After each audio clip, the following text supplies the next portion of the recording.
see how planned it is. Everything from last night is still there. Quick, it's all disappearing. Where is it all going? What's going on? I need that one. Owen's filling in while I'm trying to get the other stuff. This is what it's all about. Yeah. Kind of. Obviously, it's not about this. This is a major mark award. Anyway, it's about something that looks like this. It's very prestigious and is going to go to 23 categories at the end of this season. And this is not the end of the season. This is the end of predictions. Now, we've been doing this since August. We've had a lot of outlandish predictions, some of which have been carried for the entire run, some of which have fallen by the wayside. And all along, we have all of our very loyal chat viewers have been around with us for all the shows, including the California shows where AJ and Ashley took the reins. But this is what we're all building up to. We're trying to predict all 23 tonight. We're going to try to pull an MJ, try to pull a Michael Jordan. We're going to do a 23. And, because there's lots of sports references in chat, so I might as well throw something out myself. So, that's what the show's about. That's your cold open. Restaurant quality, just like Danhausen's AEW contract. This is the final Academy Awards prediction podcast. It is 6:06 p.m. here on the East Coast here in sunny, and I actually can say that because it's not 12 degrees outside anymore, Orlando, Florida. My name is Owen. Joining me as always, we have Ashley. Where's the bride? Where's the bride? Ashley, you're enduring a world of pain. Wait until you get my predictions. I got some myself, don't worry. And also joining us in the not Mr. Rogers jacket, AJ. Oh, I guess it kind of is. Okay. that was not intentional, but I'm gonna run with that. That's what this is from now on. Not gonna lie to you, I would straight up mark out if you were my neighbor, because that means I got you away from that wonderful place that you currently live. Thanks, Hanks. So we've got a live and a lively chat, as always, here to join us for our final Oscar predictions. So, real quick, before we get started, we got a lot of things to do tonight. We got a long time to go and a not short time to get there. We have no time limit tonight. I shoot am eating afterwards, so it's prolonging the inevitable. So needless to say, we're going to have some fun tonight.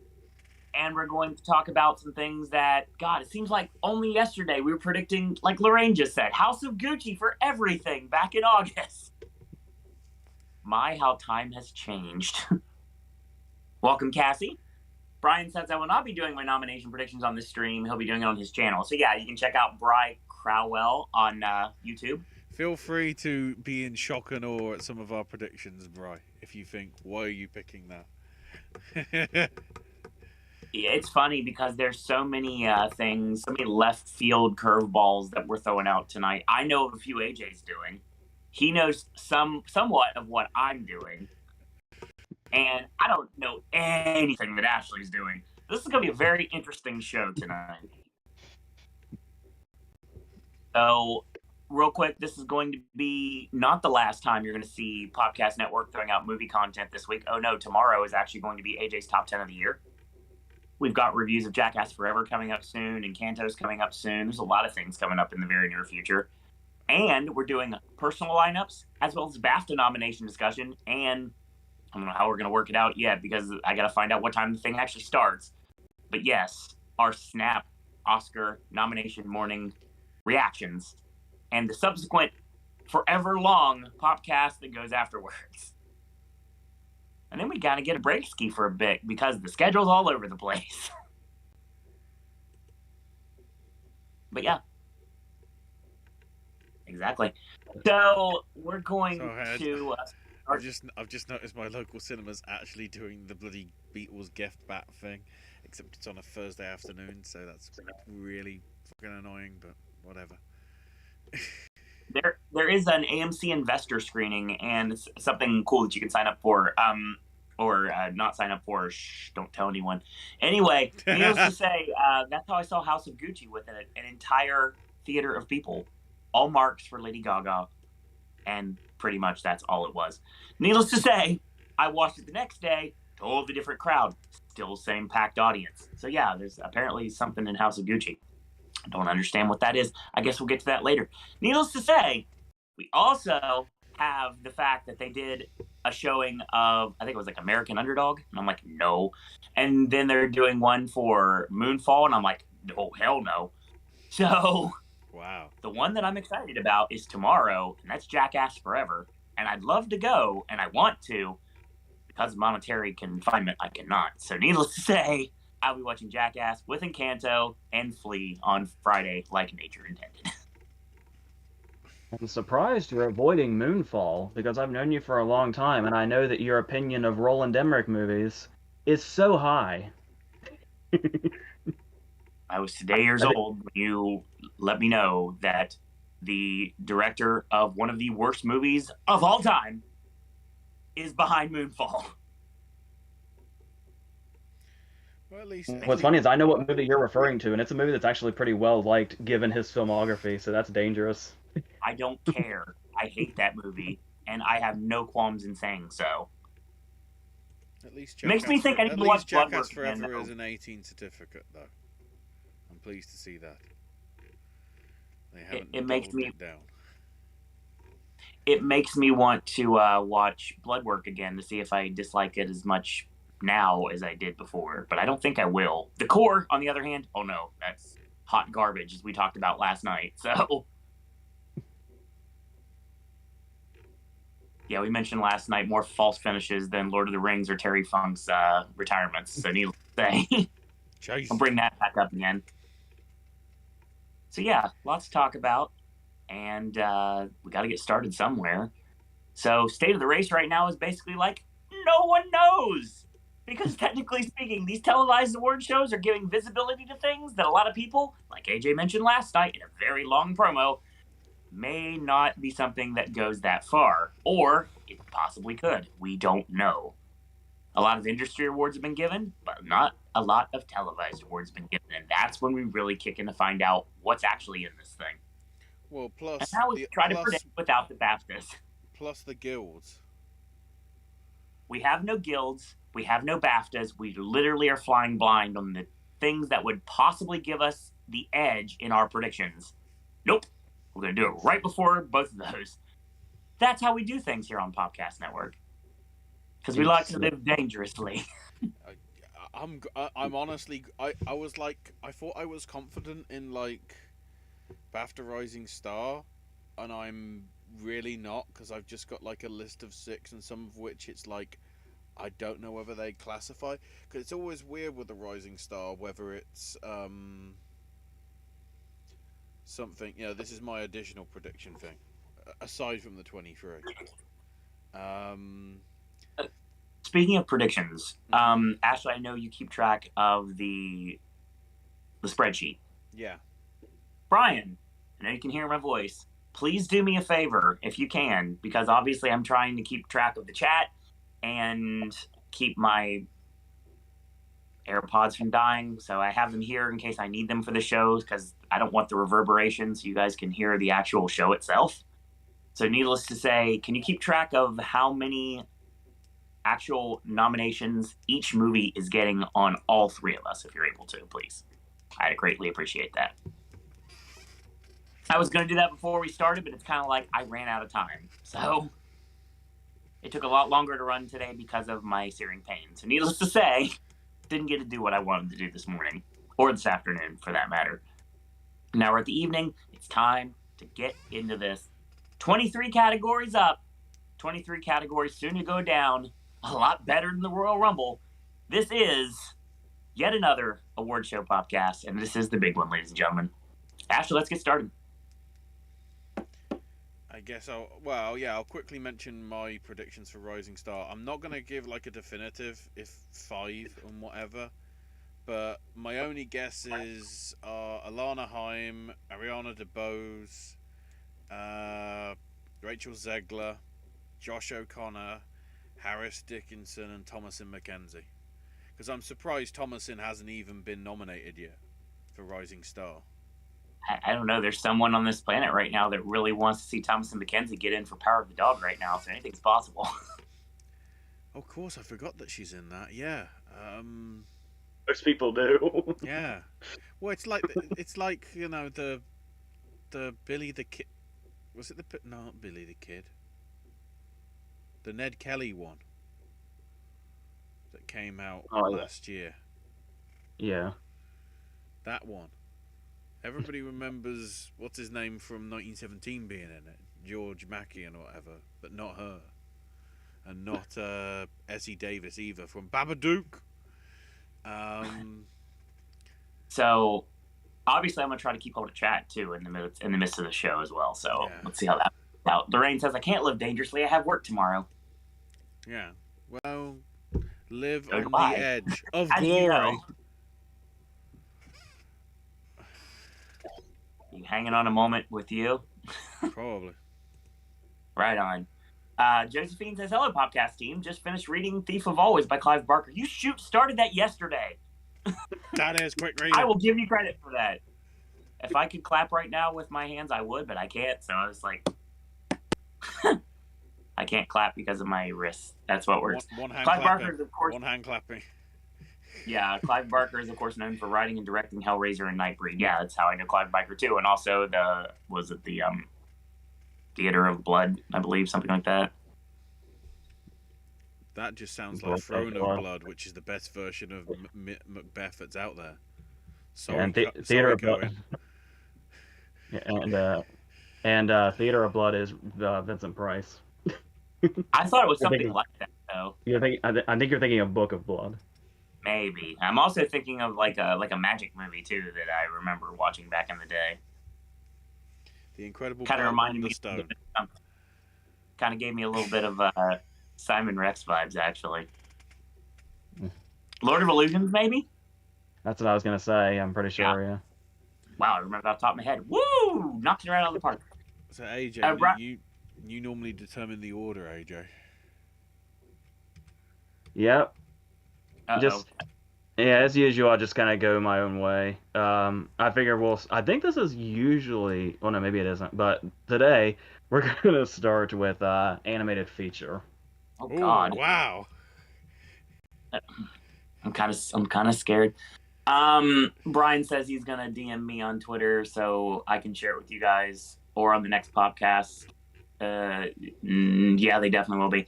Josie says, I started reading it about a week or two ago, and she also mentions the illustrations for The Thief of Always were also done by Clive Barker. So we're going into animated to start? Yes. Okay. That's way off the line list. I gotta find it now. Give me a second. Good segue talking about illustrations. That's true. All right. So like we were saying before, if you were here for the video yesterday, I kind of already showed my hand on this one. Yep. So I don't really need to elaborate much. Are we ready? Yes, we are.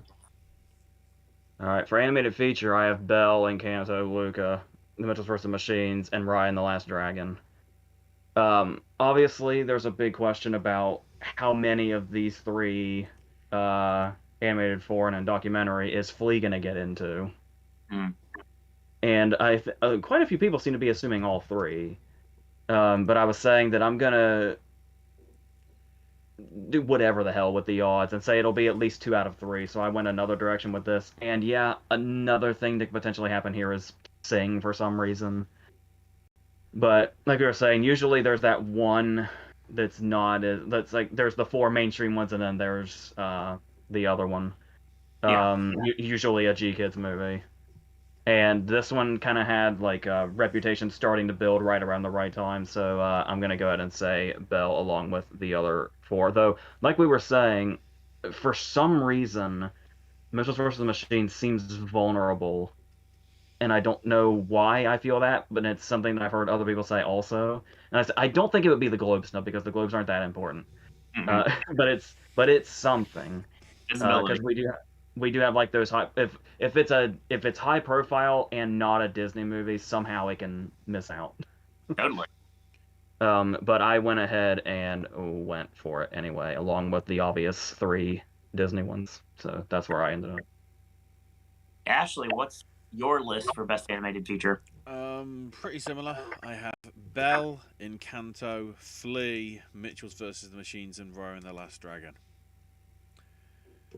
It's between to me. It's between Luca and Raya as to which is the other Disney film, and I think just because Raya has a better sort of deep meaning behind the thing, rather than Flea, because Encanto also sort of deals with the sort of like immigration. Our kind isn't allowed here. We don't talk about Bruno. Or in the case of the original song category, we don't acknowledge, we don't talk about Bruno. Um, Considering that it's number 1 in the chart. So yeah, I feel pretty confident with that. I could see Raya switching with Luca easily, but I think Flea has been in enough lists for it to probably make it in here. It's just the question is whether we do get a second independent, and I just think that, even Ron's Gone Wrong would be better than Sing. Just as long as Sing doesn't make it in, I'll be surprised. But it's because they do like to give the awards out to some of the major, or the nominations to some of the major studios. Somehow it might get in because I don't know, McConaughey as a koala. Yeah, because there was that 2011 thing where we had, what was it, A Cat in Paris and Chico and Rita both being in. Mm-hmm. Right. Well, sometimes they will go for an offbeat one more than once. Of course, Flea has the other thing in that although it's animated, it's not a traditional animated like Chico was, and the other two. Yeah.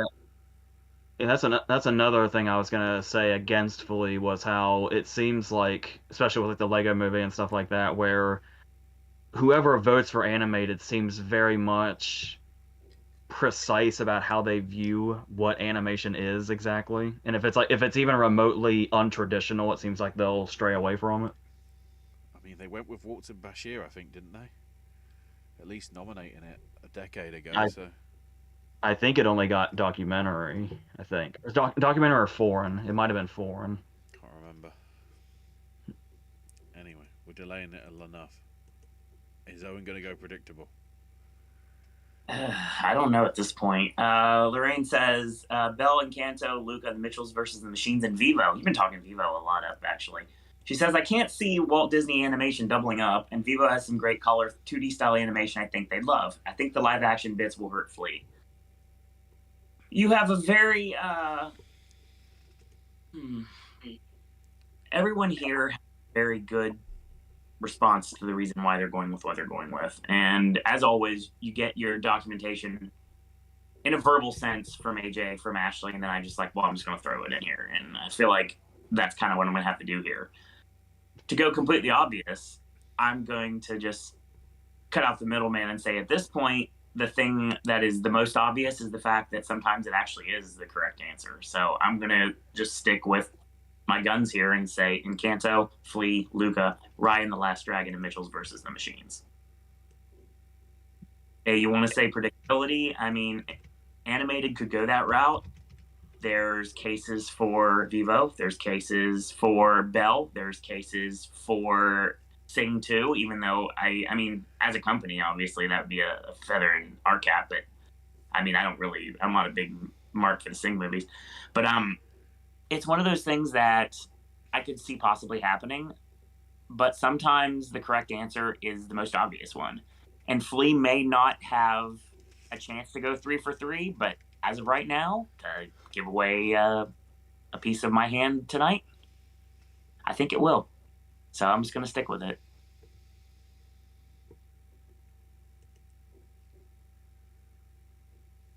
Brian says, go ahead.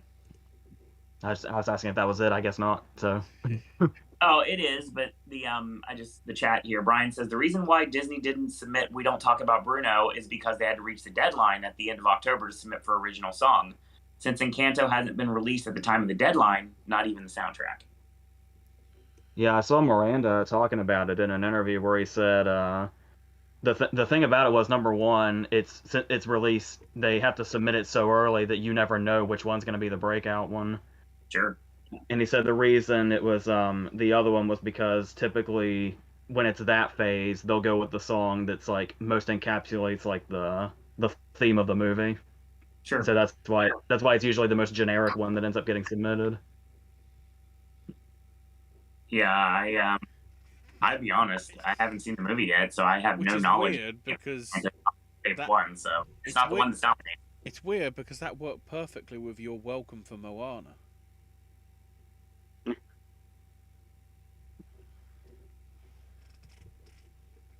All right. Are we on the next category? Yeah. Yes. Where do I need to go to in the spreadsheet? International. Right. Okay. All right. So the interesting thing about this is always a confusing one for me because I have it listed as they do on the Academy, and it's the country and then the title of the film. So yeah, Here. because you look at this, and here's the thing about this category this year is that usually in foreign there's like maybe one or two high profile ones, and then three that are just that made the short list essentially. This year has so many high-profile ones that actually made the short list.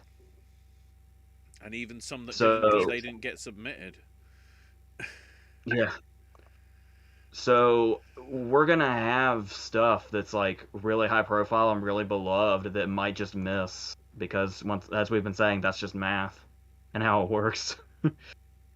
So with that in mind, with not extreme confidence, I went with compartment number 6, Drive My Car, Flee, The Hand of God, and A Hero.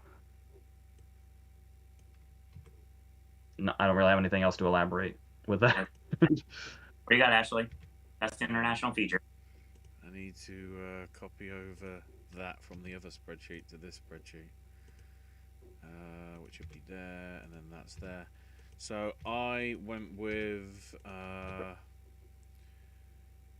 I won't bother saying the countries. I went with Flee, A Hero, Hand of God, Drive My Car, and Worst Person in the World. So pretty similar. It's annoying because there's arguably looking at the shortlist, there's 6 or 7 that have been showing up in other other lists, and it's just been a combination of them. So it's trying to go with like what I feel the most confident in, and it's always annoying because they always like to go for like the quirky sort of like first time nominee. So part of me is thinking there's got to be a reason that Bhutan is there, right? Especially when Bhutan's was actually submitted last year, but because apparently they didn't actually have a film academy in Bhutan, it wasn't eligible, but they allowed it for this year because of all the pandemic stuff. So part of me is now thinking that's going to happen. But yeah, those are my 5. Josie, go ahead. That was another thing I was going to bring up was how I feel like what Ashley just said would have been like the 5. Like it seems like the most likely 5, and that's why I thought, well, I'll take one of those out and replace it with something else, and I replaced The Worst Person in the World with Don't get me compartment wrong. number 6. I want to put Lamb in here, but I don't. I think it's an outsider. But I want it to be in there. And yes, yeah, I was saying I'm so sorry, Josie, as I went against The Worst Person in the World. Yeah, I'm guessing. Speaking of Josie, she says, between A Hero and Hand of God, which one do you think is most likely to miss?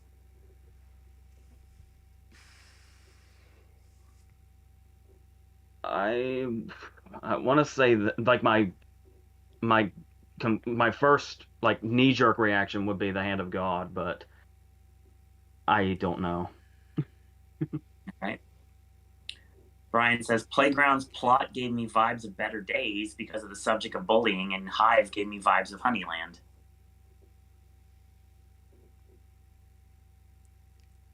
AJ, Ashley, it's kind of interesting that Lorraine actually concurs with you on this, Ashley. Same exact lineup. Best international film, Drive My Car, Flea, Hand of God, Hero, and Worst Person in the World. Josie says you can go against it. I don't care. It's fine. There's too many good international features this time.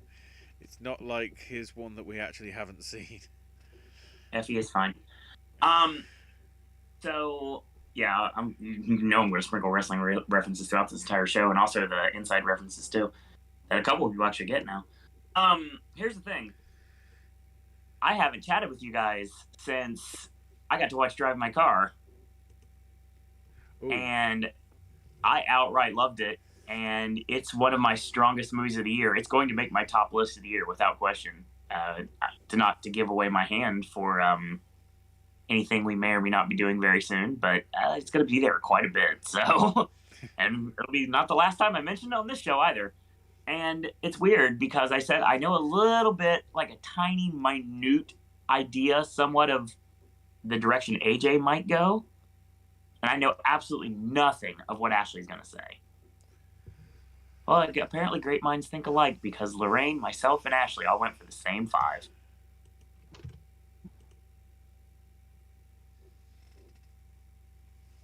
And actually, this actually just reinforces what I was thinking, where it's like, it just seems too obvious, doesn't it? See, here's the thing about obvious. When I mentioned it before, that it should be, the most obvious thing is that it is what you're thinking.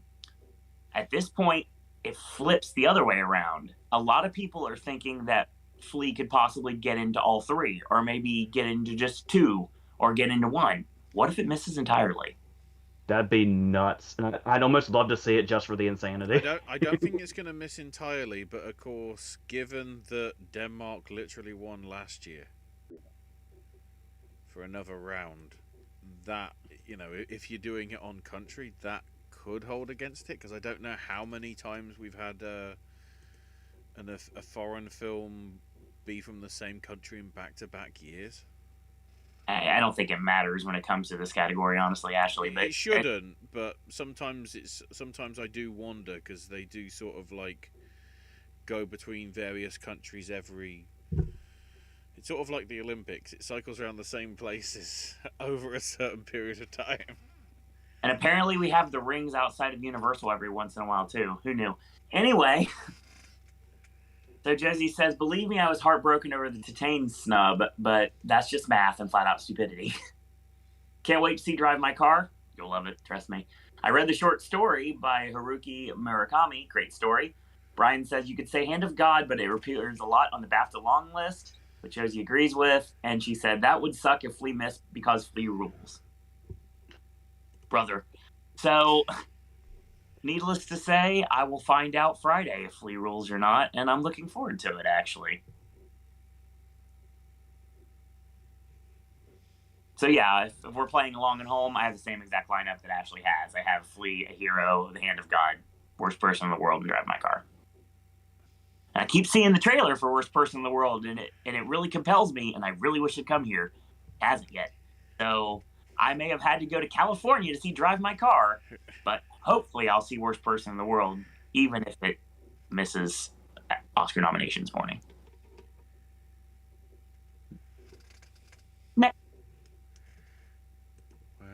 Well, naturally, it would have to be documentary.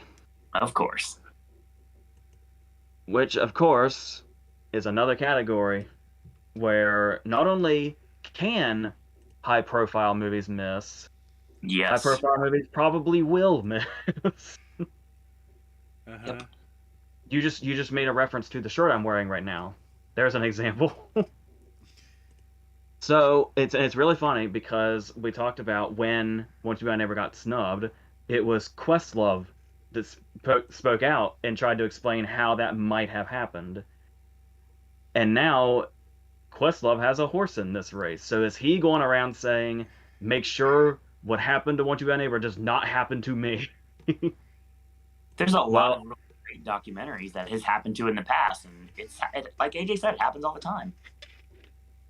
And that's the big question is Summer of Soul, because I would say Summer of I know that Flea is also in this definitely, but I feel like Summer of Soul is the one that would be the snub if it happened. Which, Waiting for considering the subject matter of the whole thing, would be a bad irony.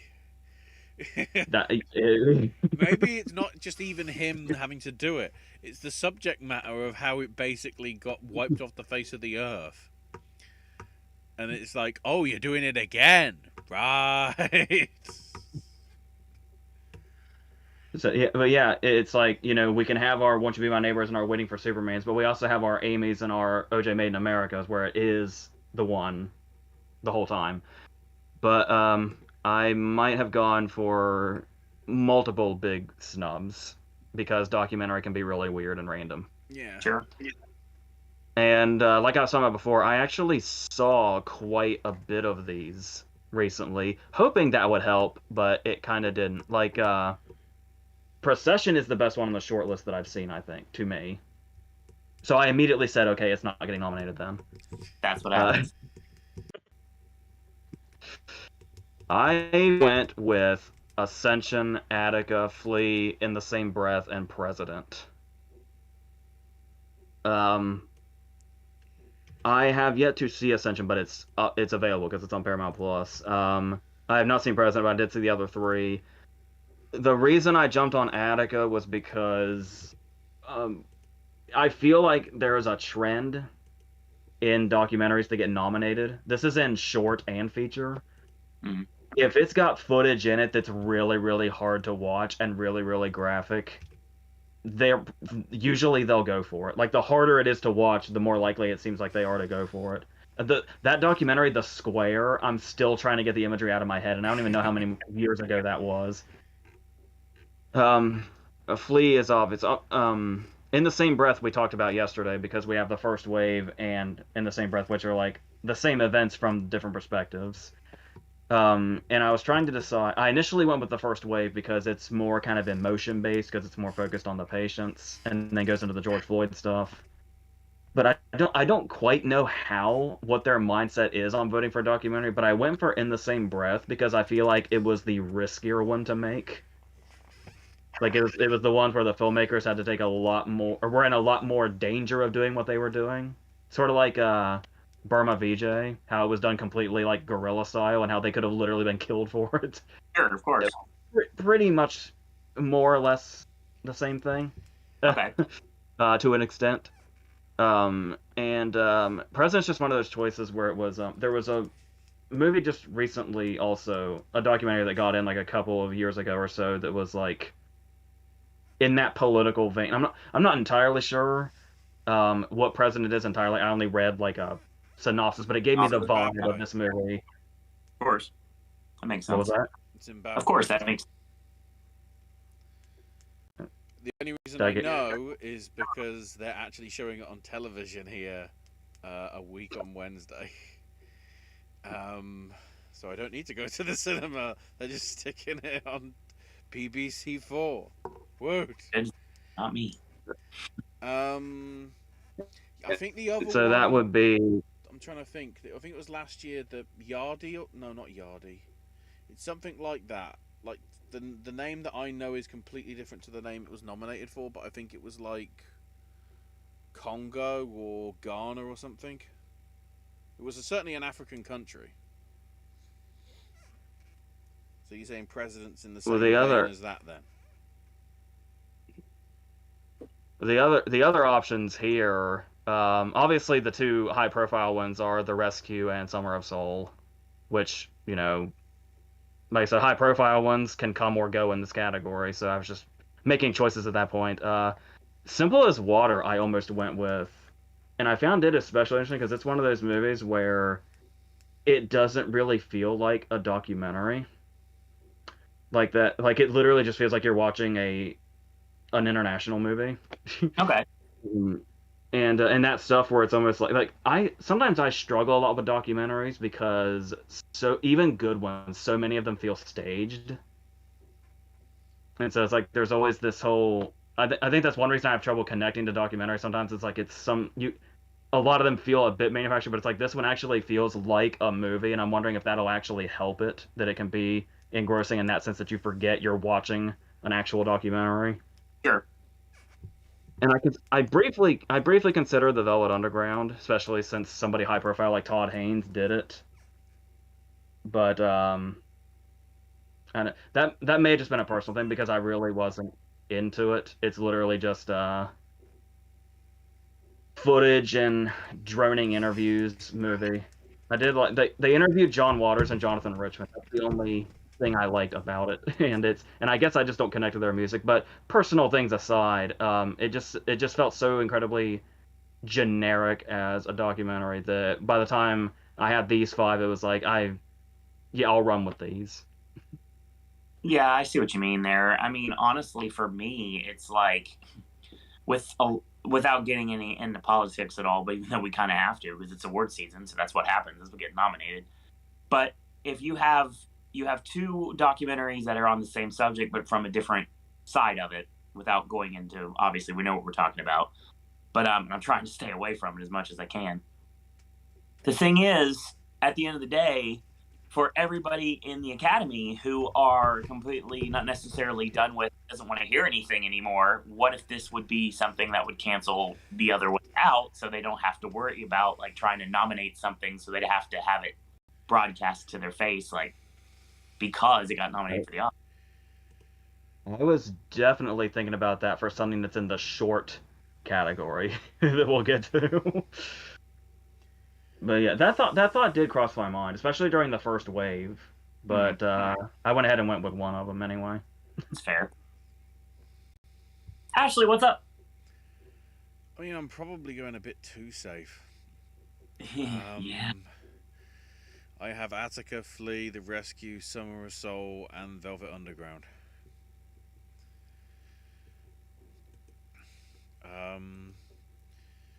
Flea and Summer of Soul, I don't think I need to explain. Rescue, I just think it's just got enough of a pull. Again, because they do like to get them from various different places, and I think all five of these would be different. Because Summer of Soul's Apple, I think.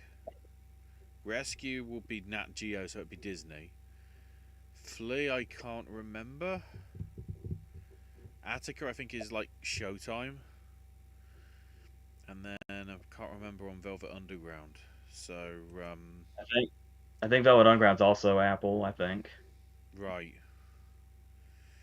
Also, I want to put something musical in, considering how like the Beastie Boys thing missed a few years back, and I'm trying. Did Amazing Grace miss? I think so. Yeah, and obviously Sparks Brothers missed because it didn't make the shortlist. So I just like something musical in there that isn't Summer of Soul. Okay.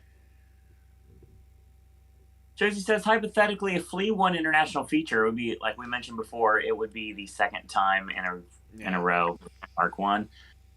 Lorraine says best documentary feature. Here you go, AJ. Let's get triggered right away. Billie Eilish. The world's a little blurry. The first wave, Flea, The Rescue, and Summer of Soul. Brian says it could be The Rescue. Lorraine says The Rescue was one of my favorite movies of the entire season. I think Billie is beloved enough to make it in. Josie says to Brian, I too can see The Rescue being that populist pick that misses too. You took the words right out of my mouth. Brian says I'm terrible at predicting the nominations for documentary feature. I think we all are. Brian says the documentary branch loves talk about people from Syria when it comes to Simple as Water. Summer of Soul apparently is Searchlight / Hulu. Right. And Brian mentions if they nominate it, will they call it Summer of Soul or When the Revolution Could Not Be Televised? And Josie wants to know if anyone's ever seen the documentary Haxan Witchcraft Through the Ages. Quite fascinating. Available on HBO Max. The one from like 1922. Because I don't know. I never remember what its full title is, and it's like I think that's the one I'm thinking of. I think technically because technically, because that is the full title, I think the Revolution Could Not Be Televised bit would be included when they name it. For sure. It's like Yes. when they did Borat last year, and they had to say the full thing because technically it's the title. It's like if they do get to the French Dispatch, they've got to put the Kansas stuff and everything. The best one was Birdman because they had to say it all night. Yeah. At least Summer of Soul was only nominated for one thing. Right. And French Dispatch has possibly got a chance for a handful. So I hope so. I mean, Summer of Soul could get 2 if they want to go inspired, but they won't. Best documentary feature. I'm seeing a lot of the things that everybody's saying. So there's one that I don't have, that everyone doesn't have, that I have, which I have Ascension, I have Flee, I have The Rescue, I have Summer of Soul. My 5th is actually going to be Fayadei.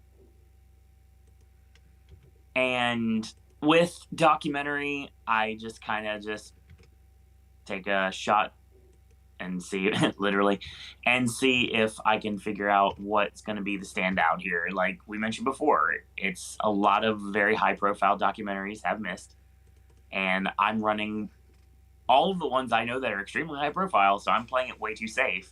But not everything could be like pulling Logo Rom out of nowhere. So You want to talk about basing your picks on something stupid? I mean, it sounds like something they could go for given the little synopsis that I read, but I actually penciled in Writing with Fire for the simple fact that its title is very close to Winter on Fire that was nominated like in 2015 or so. the same film. That was all I was basing it on. I've got a short coming up later on tonight that actually is only running literally because I have a friend that has that name. So the director is somebody that has the same name as one of my friends. So yeah. Because I was looking at some of the ones that I've put in the shorts, and I'm trying to work what they're called. Robin? Twice? No. We'll get there. What else we got? What are the 5, by the way? I just told you. Well, you said Summer of Soul and Flea and Fire Day. I said I had the same thing everyone has, but I'm taking Fayadei and replacing it as my 5th. It's Ascension, The Fleet, take a shot. Ascension, Flee, The Rescue, and Summer of Soul. Okay. Not Attica, then. No, I thought about it, and it's funny because I just saw Kevin Nash on Friday, and that's what comes to mind when I think Ashley knows what I'm talking about. But I was just clarifying because, like, Attica was in both ours, and then like you didn't mention it. So anyway, nope. Need to grab something. Bye. Anyway, so Brian says the Billy documentary, if it gets nominated along with the bland No Time to Die song, that means Billy can win original song. A lot of people think that might be possible. Welcome, Top Hat. I've been more removed from this year's Oscars for some reason. Still be there when those noms come out, though. Well, we're glad to have you back.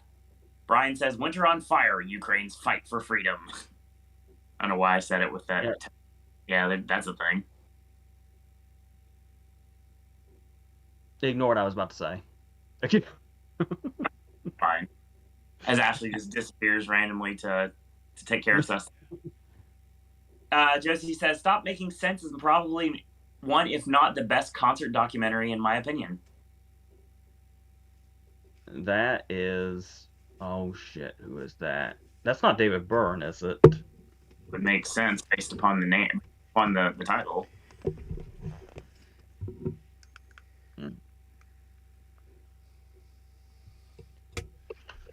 Should we go into short documentary? Yeah, I got back to this right. Short documentary, let's do this. Alright, so the problem with this is that I watched all of these but 2, because they're all accessible but 2. They're either on like Netflix or Paramount Plus or YouTube, HBO Max, but that might have just been feature, but still, most of them are available. The only 2 that I think aren't are Sophie and the Baron and When We Were Bullies. So I like to think they're just telling voters to go fuck themselves, but they probably have more access than we would. So there is that. And yeah, the problem with watching all these is that they all seem likely. Like you watch one and you're like, oh, that's totally the kind of thing they'd go for, and then you do that every time, every single time. That's why it made the 15 then, I guess. Makes sense. So these choices aren't based on a whole lot, even after watching all of them. It didn't help at all. If anything, it made it worse. So, because there's nothing I feel like I can just take out completely.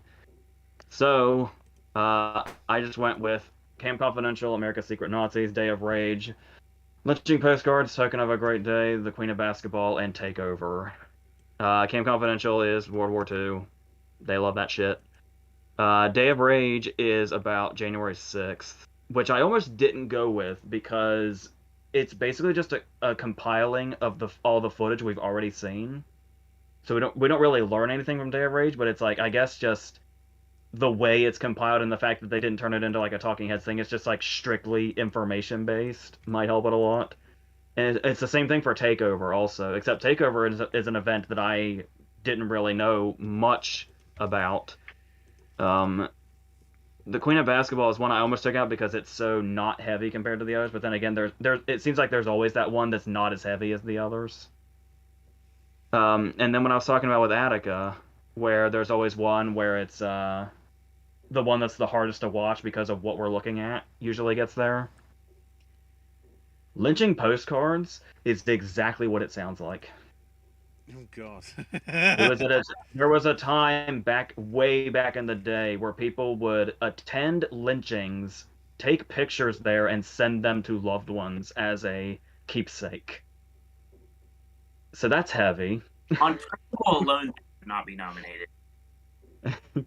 I really actually wanted to go with Coded because that's actually got some really interesting shit in it, and Audible also deals with deaf subject matter, which, since that's the popular thing right now, I almost went with it, but these Camp Confidential didn't really stick out to me. It's actually kind of confusing, but World War II, they'll go with it, I'm sure. So that's how I ended up at my 5. But like I was saying, after having seen all but 2 of these, they're all realistic. So good luck. Ashley, documentary short. Partly went with just name stuff. Partly buzz for at least some of them. So I have Audible, Coded, The Hidden Love of J.C. Leyendecker, The Queen of Basketball, Takeover, and 3 Songs for Benazir. Okay. That's all I want to go with. I'm just hoping that your friend's called Leyendecker. No. No, no. Brian says it's Jonathan Demme. Lorraine says I completely guessed. Broken Home, Camp Confidential, Lead Me Home, Lynching Postcards, and The Queen of Basketball. Brian says Camp Confidential, America's Secret Nazis is animated. Interesting. Why isn't Mostly the interviews aren't. The interviews are live action, everything. Like them telling the story recreated as animated. Oh right. Actually, I might be able to answer this one. Actually, Josie says Scorsese has a good short 50-ish minute documentary about his parents called Italian American. I don't know that I knew that. Isn't that all his early movies? Speaking of camp, says Josie in a completely different way, what is your favorite movie set in a camp? I know it's a different kind of camp, but I was still curious. Oh, it's time to pull out Google again. Movies set at a... I know it's not technically a camp because it's not the right sort of thing, but the closest thing I can think of, at least in terms of like days out in the out in the middle of nowhere, at least from where the theme parks are where I am, is Adventureland. Love that movie, but I can't think of it as a camp. But then at the same time, although it isn't fully set at a camp, Moonrise Kingdom. Yeah, that's a really good one. I like that. The first things I jump to immediately. AJ knows this. It's fucking heavyweights, isn't it? It's heavyweight Camp Nowhere, both of them. Yeah. And to a lesser extent, Club Dread. I'm kind of surprised the first one you didn't say was Wet Hot American Summer. Yeah, Wet Hot American Summer is definitely in there as well. Meatballs is good. I've got a soft spot for Meatballs. That's just based on my soft spot for it. That's probably what I would say. But I'm watching it you know, 55 honestly, censored on FX during the summertime. you know, honestly, I unironically love most of the Friday the 13th movies. Nothing wrong with that. Jason fights the good fight, kills all the couples. I haven't said this on the podcast yet, so I might as well say it. Speaking of postcards, Jesse says favorite male scene in a movie. That's obvious. Miami Connection. That one bit where he's like, I found my father! From out of nowhere. This absolutely nonsensical film, and then he's like, I found my dad! And then he like gets shot like 15 minutes later. I would say the last scene of About Schmidt for me. That's a good one. I can't really find any, I can't Google this. Or do telegrams count as mail?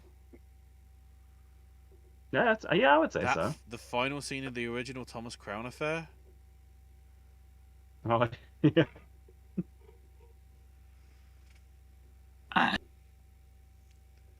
I mean, Elf's a good one. Gotta go comedian. That's what I do. I mean, just the whole mailroom scene. What I'm seeing is Zodiac's in here. Oh, yeah. Where we got anything important? No.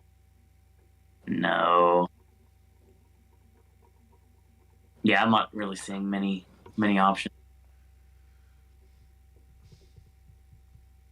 Yeah, Josie says I love Wet Hot American Summer. Love Moonrise Kingdom. It was on TV last night. Movie never gets old. I'm a huge Wes Anderson mark. Everybody knows that.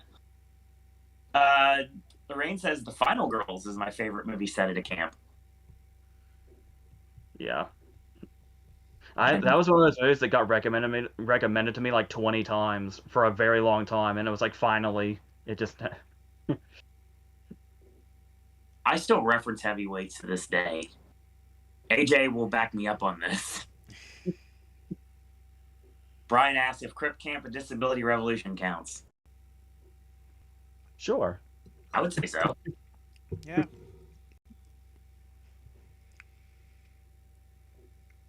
Are we on to live action short?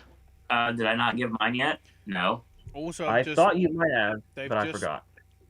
They've also just announced that Bobby Farrelly's going to be doing like a Special Olympics movie with Woody. Didn't he already before? With Woody Harrelson. Didn't he kind of somewhat bring this? Now is it? Hold on. Is this going to be like The Ring, or is it going to be like him saying, "Well, Peter got his Oscar movie. Yes, I'm going to try for my Oscar movie." It's trying to be his Green Book. So people are going to go, right, so when's the controversy going to kick in? Yeah. So, for the most part, most of mine has been mentioned, but not everybody. So, I'm going to stick with my documentary short lineup is Audible, Coded, The Hidden Love of J.C. Leyendecker, Queen of Basketball, Sophie and the Baron, and Terror Contagion. Based upon absolutely nothing. This is the one short I will not see in a theater this year when it comes to short. It's the only one I don't have access to. Let's get some clarification on Terror Contagion from the person that has seen it. It's about cyber attacks. Whoa. Right. That's not what I thought it was going into it. It's about doxing people, basically? It's like most of the movie is like Zoom calls of people talking about this, and then we see charts. It's not very riveting, but it's interesting subject matter, at least. So. Good fella Tim drops tolls. Don't forget it. Yes, because digging holes does build character after all. Yeah, I guess you could say that's yeah. It's a very It's like, very yep, it's still there. unconventional. Yeah. Sophie and the Baron is listed as a Disney documentary. Yeah, I think I saw that Disney Plus like picked it up or something, but that like with no release date. Oh, right. That's good. Oh yeah, they own the Disney branded television, acquired it back in December according to Deadline, so. Oh, Okay. but it's a Kickstarter film. Shorts. Next. All right. Your guys' guess is as good as mine. No idea what a lot of these are. This is the one where I was like, I'm just gonna go on titles, honestly. I did that for all the shorts. Censor of Dreams, The Criminals, like the ones I used to know, Please Hold, and Under the Heavens. I think like the ones I used to know, I think is mostly under a French title, but apparently that's the English title. Oh, if you're playing along on the home game, this is live action short, which I don't think has been mentioned yet officially. What were the last two again? Please Please hold. Hold, and Under the Heavens. Right, just so I can Okay. put it in my thing. I care about. I'm so passionate about these predictions. I had to look at them again to tell you that. Somewhat. Oh, God damn it. I'm trying to get it so it fits on the screen. There we go. Right, so my 5. There's reasoning at least behind 2 of them. Okay. So I have The Dress, Le Grand Claque, or like the ones I used to know, The Long Goodbye, Please Hold, and Stenophonen.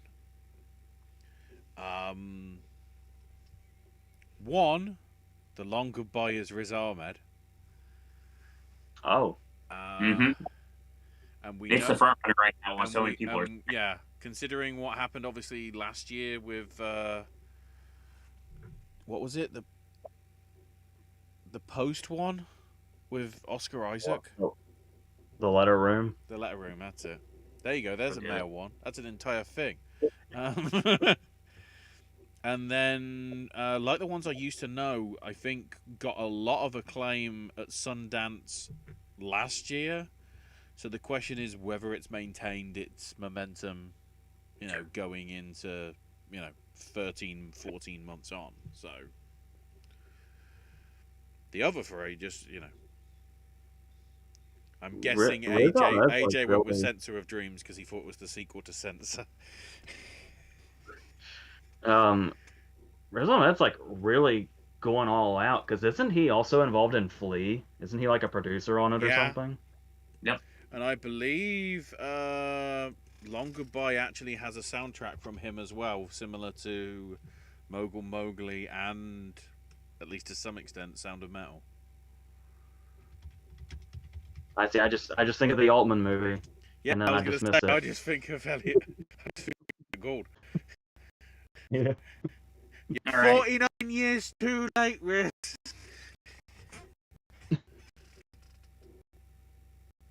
All right, Lorraine says, best live action short, Les Grandes Claques. Take a shot. The Long Goodbye, Please Hold, Under the Heavens, and When the Sun Sets. Well, it's funny you mention those because I have one from all of your different lists, but I don't have all 5. My live action short lineup is Censor of Dreams, The Long Goodbye, Under the Heavens, When the Sun Sets, and You're Dead, Helen. I couldn't resist running a movie called You're Dead, Helen. I'm sorry. I just gotta say, I love that I went through the trouble of like watching all the like these animated shorts and these documentary shorts and these documentary features and all this stuff that normally I'd be watching after nominations come out. But I decided to go out and watch all this shit, and now I'm the only one that didn't know this Riz Ahmed shit about The Long Goodbye. Did a tiny little bit of research when I did that. That's the only reason why I put it where I did. Josie if says, I if I'm gonna find any way to at least get 1 point that AJ isn't gonna get, this is it. That's it. Yes. well, I guarantee I botched all these. Don't worry about it. all of it. Fun fact, says Josie, Riz Ahmed's wife is an author who proposed, and he proposed to his wife by playing Scrabble. Nice. That's Yeah, fantastic. I'm also quickly looking into it just to make AJ feel slightly maybe more guilty. So it's actually a concept album that he did back in 2020, and it released actually just before the pandemic sort of hit, and it's basically sort of reflecting on the UK's history with Southeast Asian relations and British Asians. What? Yeah, the thing I'm seeing here, it's a concept album about the UK's historical and contemporary relationship with South Asians and British Asians, famed through the extended metaphor of an abusive romantic relationship in the wake of Brexit and the rise of the far-right extremism in Britain. Sounds like a Fiona album.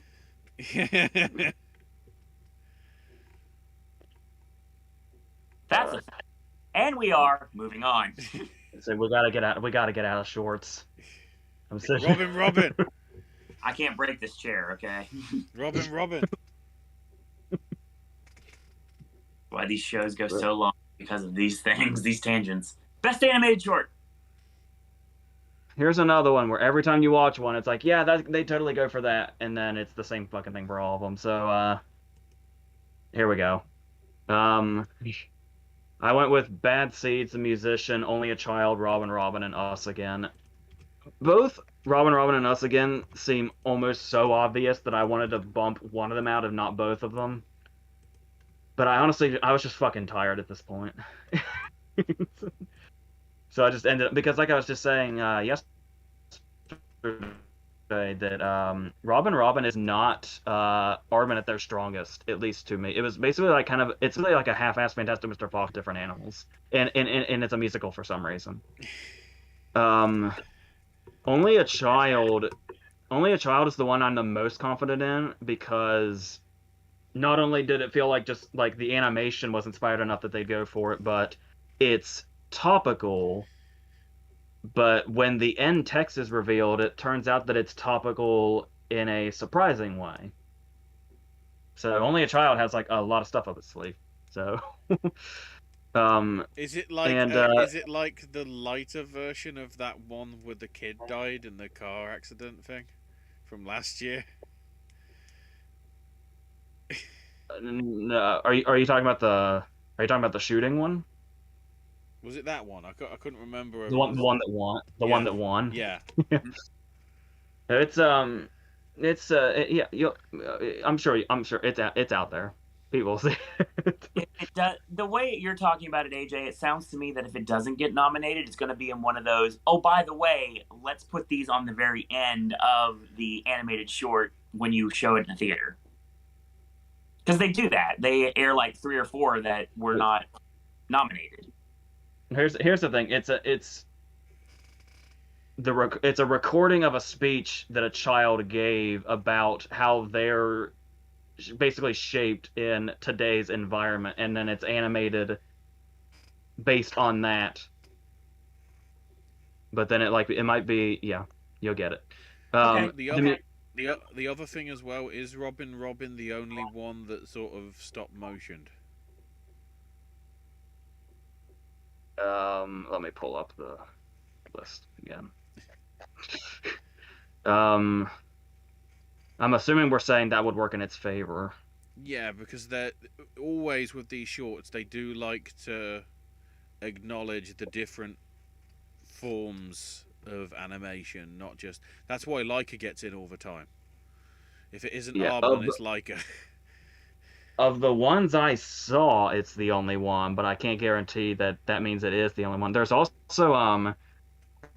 Namu, or however it is Eric O, the guy that got in for opera last year. So I was thinking about that.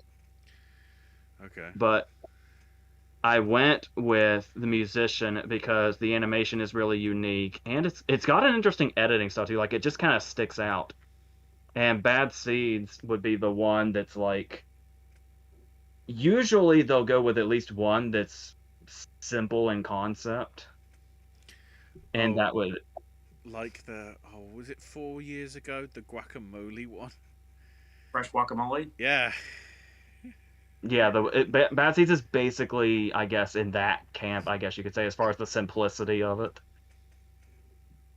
Um, so that's how I ended up with this. Like I said, it's another one of those ones where it just seems like it could have been any of them. So I just went with five and tried to justify it.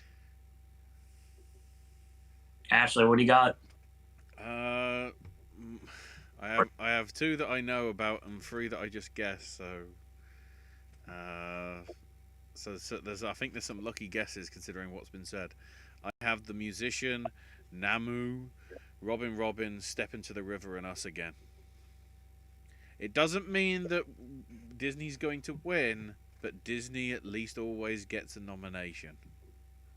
And considering it's the only Disney one that I think was in the list, that's why it's in there. Okay. And Robin is British skew / bias. Lorraine says best animated short: Affairs of the Art, Anga Kuza Jiaojuk, The Shaman's Apprentice, Mum is Pouring Rain, Only a Child, and Robin. I wanted to put Mum is Pouring Rain on here originally, but I decided against it, so I may live to regret that. Same with Only a Child. That was another thing that came to my mind. I was like, eh. And Bestia was another option as well.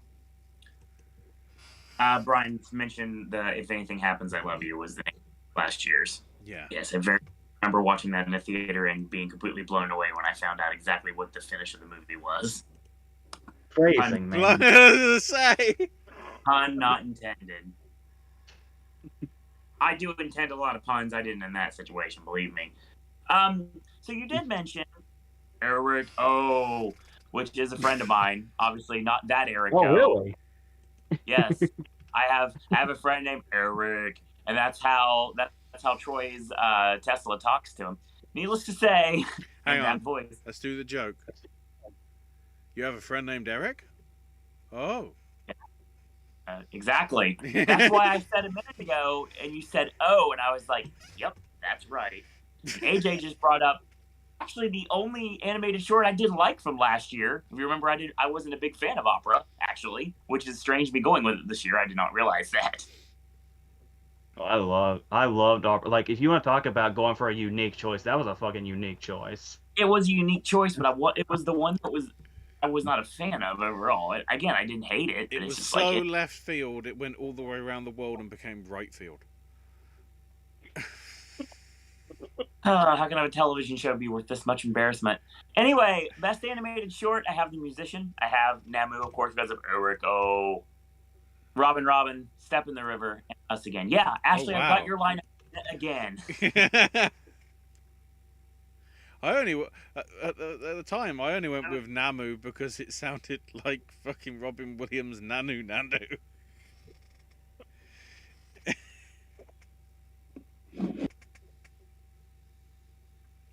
That's my response to you. Oh. All right. Brian says Souvenirs, directed by the guy who did the 2010 nominated short Madagascar: A Journey Diary, Bastien Dubois. I remember that one. And yes, because of the wonderful way that they do things, when the Oscars do have their lineups of live action and animated shorts, they show them in theatrical experience. Documentary shorts, the one I'm going to miss. So it's going to be the one category that I'll have zero stake in because I'll probably never see any of them. But that means we're out of shorts, and that means we're into the Born Awards, good sir. All right, let's start with visual effects. Speak of the Born Awards. It's the 10. I kind of struggled with this for a minute, but it was really just because I was trying to pick one or another. But for visual effects, I went with Dune, Godzilla vs. Kong, The Matrix, Shang-Chi, and Spider-Man. Like I was saying yesterday, I was trying to decide because I wouldn't think they'd go 3 for 3 on Marvel. That's a lot of Marvel. But I was saying that honestly, even though Shang-Chi's a significantly better movie, I think Eternals had better effects. But when we were looking over the Visual Effects Guild, I noticed a lot more Shang-Chi, so that's why I went with it over Eternals. And the other four, I kind of already felt a bit. I'm not completely sold on the Matrix getting this, but if it was the quality of, say, the first movie, it would be a given. It'd be a threat to win if it was that, but we're where we are now. So, but I still went with it, and yeah, I feel pretty confident about Spider-Man and Dune and Godzilla versus Kong. We were talking about how the Godzilla movies before had, I think, failed to get in, but Kong got in, which was extremely well deserved, and that's what I'm going on that they'll go with this too. I'm hoping so. Yeah. All right, Ashley, what do you got? Visual effects. I have Dune, Matrix Resurrections, No Time to Die, Shang-Chi and Legend of Ten Rings, and Spider-Man No Way Home. Because the last couple of years, there's been the one which you don't expect to be in the visual effects one, and Yeah. quite a few of obviously the visual effects that happen in No Time to Die are slightly more subtle. Then, of course, with the explosions and the stunts that do happen through the various bits, technically they would be special effects as well. So, certainly I think that's that's the one I feel least confident in, but I sort of want to put it in because they do always have that one that's not too CGI heavy, but they appreciate the craft of it. So, yeah, that is my reasoning. Yeah, I think the forever wrench in this was when Ex Machina won. Yeah. Yep. Deservingly so, too. Josie says, I went to the theater to see the animated shorts with my dad the 2017-2018 season. Our favorite was Vile Verses. I love Dominic West as the voice of the Big Bad Wolf.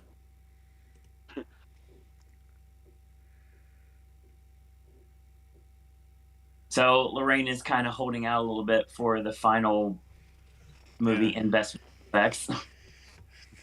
Lorraine has had to make a retraction because Nightmare Alley was in her list, didn't make the short list of the 10. So. But I wasn't going to throw her under the bus, sir. No, but I mean, I'm just seeing. Also, it was an option on Gold Derby. Must have been a mistake. Let me change. That message will then also be retracted. For sake of argument, this year, actually, I have not kept track of my predictions on Gold Derby. I probably should start doing that because I at least want. If I'm honest, literally on this spreadsheet, I put in Shang-Chi and kicked out Ghostbusters literally like just before I did it. Because I want Ghostbusters at this. It's not going to. I've seen one of these movies. And of this entire conversation we've had, I've seen 2 of these movies, one of which Ashley kicked out, apparently. My best visual effects lineup is Dune, Godzilla vs. Kong, No Time to Die, Shang-Chi, and Spider-Man. They're very similar to everybody. It just seemed like it's a combination of both, basically. Somebody kicked out Matrix, somebody kicked out No Time to Die, and somebody kicked out Godzilla. Rule number 1 for the Popcast, Brian says, never trust Gold Derby. Well, it's the only other governing body that's doing anything when we start this whole shindig back in August, so. I was gonna say never trust Gold Derby unless you're Eddie Redmayne. That's a straight shoot. My word. Okay, Dune, Godzilla, Matrix, No Time to Die, Spider-Man. Okay. Thank you, Lorraine. You even get pyro with your picks, Lorraine. You totally do. Cinematic Celebration is taking it home right now, so that's the reason why you can hear it in the background, Ski. Next. We ready? I'm trying to work out Yeah. where we go from here. Let's do the absolute pain in the ass that is sound. Sound. Sound it is. That you would think it'd be less difficult that they combine the categories, but I don't know about you guys, but no, I don't find that at all. I find that it's significantly more of a pain in the ass now. It's And AJ, interesting because what was different between mixing and editing, and now they just combine them. it's interesting when you look at the sound mixing and the sound editing guilds. I think there's only like one or two films that actually match up across the few. Normally, it's like four, even all five that eventually get nominated. But I Right. think there's only two that are in both, and then the rest is just either typical Oscar bait style, award movies, or the big blockbusters because of all the big sound that they've got in them. And usually, if there's a musical, it'll get here. But the trouble is we're dealing with two musicals. Will it be one, both, or neither? And of course, there's an option here that's shortlisted that we know is something that I really want to get in here because that would be its sole nomination, which would be nice, just like its predecessor. But predecessor's the word, right? Yes, successor would be the If it's the film that I think you're talking about, yes. I'm actually sporting her today. This is a Jungle Cruise shirt. For sound, I went back and forth on a few things and landed on Dune, No Time to Die, The Power of the Dog, Spider-Man, and West Side Story. I've been seeing Tick Tick Boom thrown around a lot here, but I went with West Side Story instead, consciously. We'll see how that goes. Ashley, what do you got for best sound? It is funny what AJ said. Because my five are Dune, Last Night in Soho, No Time to Die, Power of the Dog, and Spider-Man No Way Home. Okay. I went with the no musicals.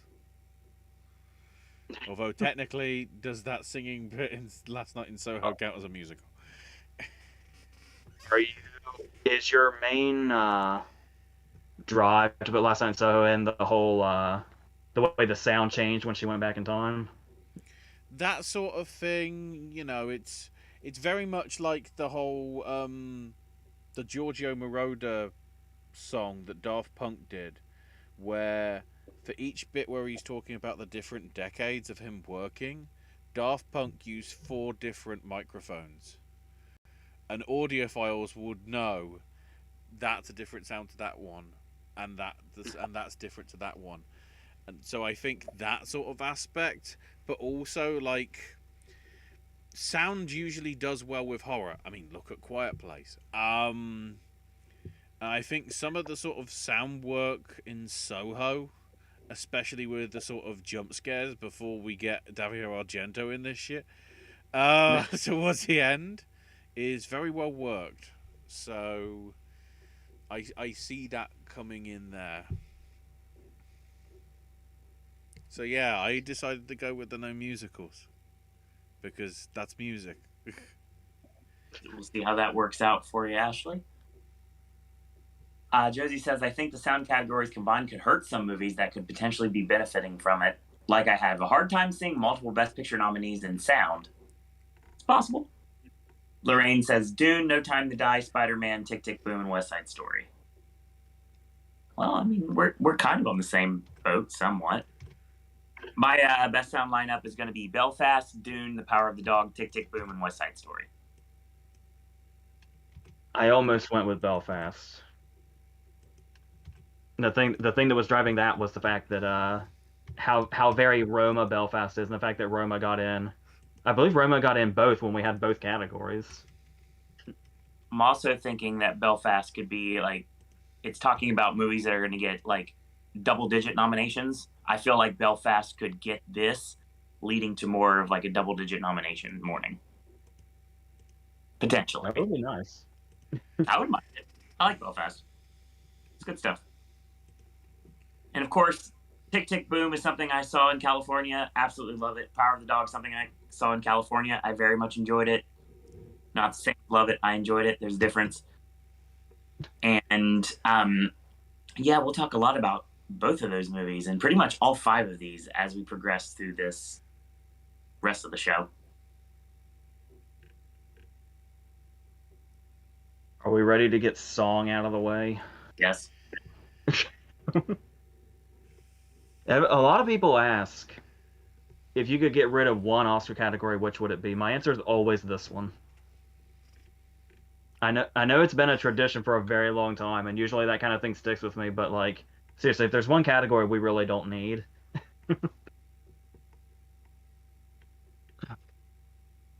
Are we starting? Yes. I went with Disorientus for Encanto, Be Alive for King Richard, No Time to Die for No Time to Die, Here I Am for Respect, and Your Song Saved My Life for Sing 2. Going with Respect was a very last minute decision because I was going with Down to Joy, which I assumed was a certainty, and then it was like somebody on here, it might have been you, Owen, said there was controversy around Van Morrison having done that song, and I was like, I haven't heard anything. So I Googled Van Morrison, like, what's he up to lately? I don't think they want him coming. I don't think they want him coming to the ceremony. Like I told you about the Eric Clapton thing we were talking about on Joseph Buckley the other day. That's exactly the reason I didn't nominate Van Morrison for this. Even though Belfast has a lot of visibility, not this time. It might be a good song, but I don't agree with his views, so I feel impassioned not to give him the attention. That's the bummer. Is it's such a great opening. Yeah. But like, yeah, the when I googled him, the first thing I saw was a picture of him with fucking Clapton. Yep. Like, okay, I see where this is going. And for those of you that don't know, Eric Clapton himself, not his representatives, literally sued a woman in the UK for selling an album on their version of eBay just because. Hell, there's that documentary about the charity to sort of help out minorities, because at a concert in Birmingham in the 70s, he was very sort of vocal in wanting minorities out of the country, like just at the time of the sort of National Front stuff and everything, you know. So maybe all that LSD didn't do good, Eric. That dude's got some Ted Nugent vibes. That's not a good thing to have. And I wish I had put more thought into it, because I'm not 100% sold on the Respect song, but it's like, as soon as I Googled Van Morrison, I panicked and was like, oh shit, I need a 5th one. So it's like, oh, this one seems obvious enough, we'll go for it. But I mean, remember, not so much anymore, but back in the day, really random shit used to get into this category. Totally. Like, there was like that, what was it, that Glenn Campbell song. There was the song from Chasing Ice. And it's like, a lot of times it was documentary, so it's like, back in the day I would have gone with the Brian Wilson song, but I don't think that's as much of a thing as it used to be. Right. It's more like, usually it's stuff that's in the conversation now that gets into this category. Remember, 50 Shades of Grey is an Oscar-nominated movie because of this category.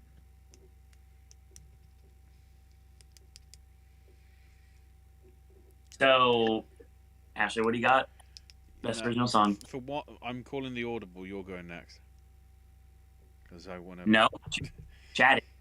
Okay. So, as boo, Beyonce and Billie Eilish. Lorraine says, she's going to list the movies: No Time to Die, King Richard, Encanto, Coda, and Sing 2. I just can't go with Down to Joy because I saw the movie and have zero memory of the song. It's the first thing you hear. Yeah. I'm kind of taking a shot in the dark here. Obviously, I'm going to stick with Encanto and King Richard and No Time to Die.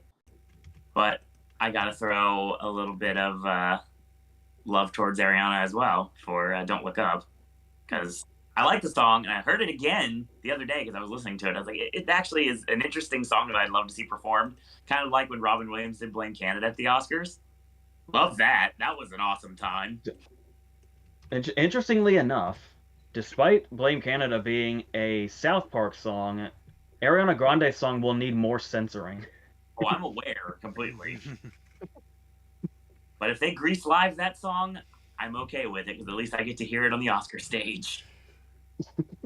I only use that reference because my time hop came across Facebook and Grease Live was to the day of right now. So needless to say. My surprise here is it's funny because I'm actually going to double up here and nominate Kid Cudi twice and go with Guns Go Bang from Harder They Fall as my shock for the category. I'm so pleased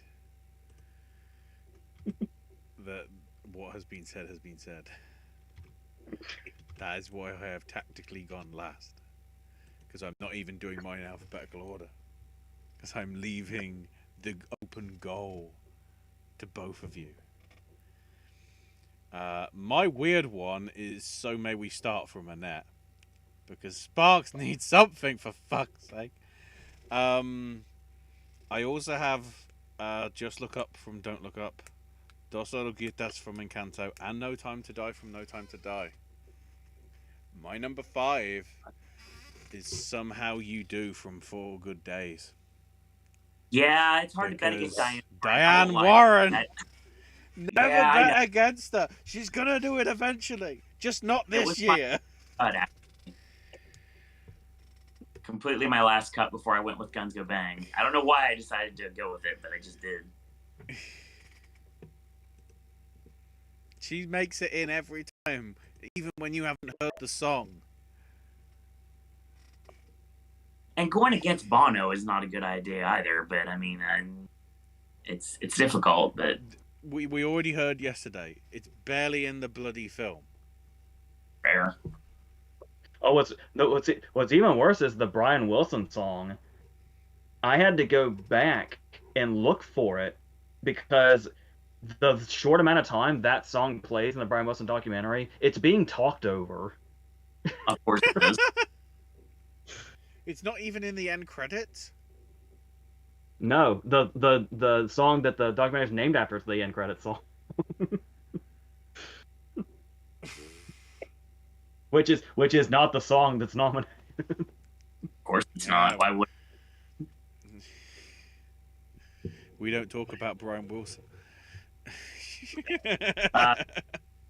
Shozy says, after watching Leon the Professional for the first time last year, I tried to see if it was nominated for original song, and it turns out it was not an original song.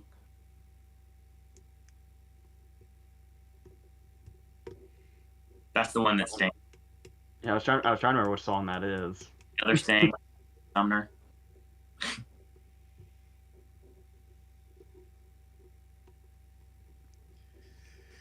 I mean, I guess what's coming next, considering that we did song.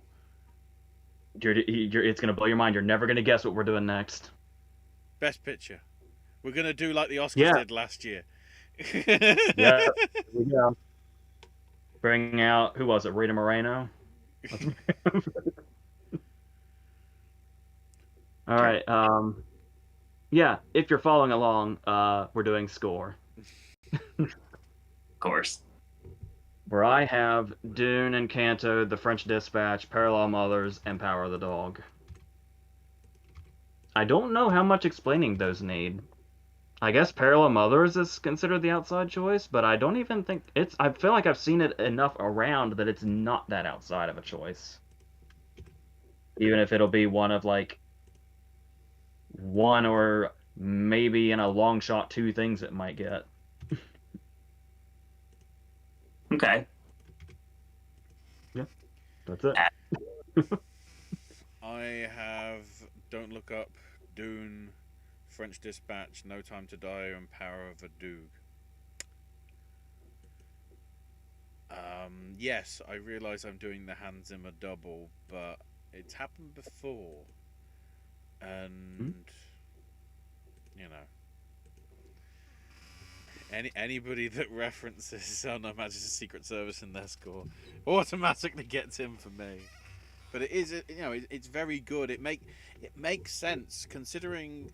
I mean, Newman's score for Skyfall was good, but it really didn't hit for Spectre. And Yeah.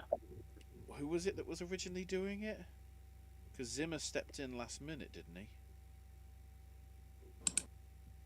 I don't. That's not familiar, but I can't think of who it was. I want to say it was Wolfish because of the partnership that they have, but I can't remember.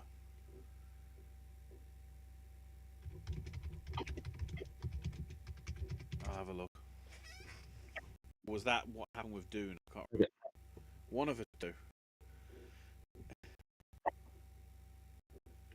All right. Lorraine has Dune, Encanto, King Richard, Parallel Mothers, and Power of the Dog. It seems like it's on the tip of my tongue, but I feel like I'm combining everyone's predictions because I'm very similar when it comes to that. But I have Dune, Encanto, Don't Look Up, The French Dispatch, and Power of the Dog.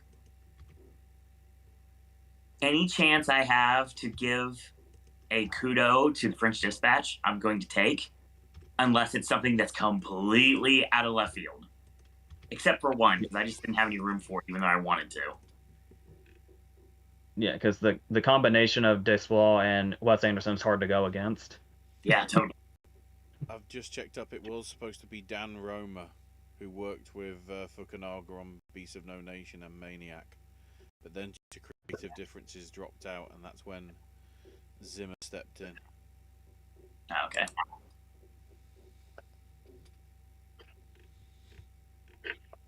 Next on the hit parade. Let's do makeup and hairstyling. Okay. Oh God, where are you? There you are. There is a lot to take into consideration, especially once they put hairstyling as part of the category. But most of the choices I went with here seem pretty traditional makeup category. You know, back when they had like 3. So I went with Coming to America, Cruella, Dune, The Eyes of Tammy Faye, and House of Gucci. I still felt like West Side Story was shortlisted, wasn't it? Like I was almost going in that sort of direction, but yeah, I guess typically the thing that might stand out would be Coming to America, except for the fact that number one, the first movie was nominated here, and the fact that when you think about the relationship between Eddie Murphy and his makeup and how good of an Academy history they have, and just how well done it is in general, and the way that they like sort of, it isn't just the same makeup, how they like kind of aged the characters also. Plus, there's a new character in this one that Arsenio plays, and it was a long time before I knew it was Arsenio.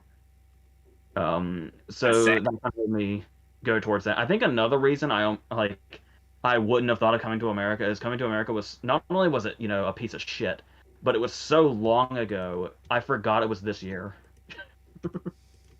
Or it feels like it was so long ago. That's fair. All right, Ashley, what do you got for makeup and hair?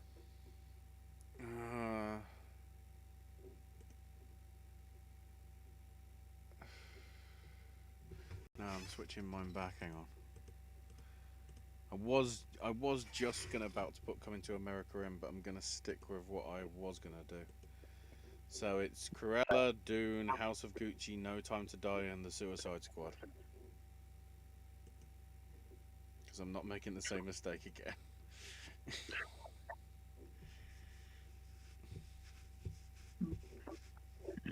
Okay. Because let's be honest, there's a lot of people that, end up in pieces. So you need a lot of makeup and hair for that. Josie says, an underrated beautiful score from the season was 9 Days, and my favorite makeup work was Titane.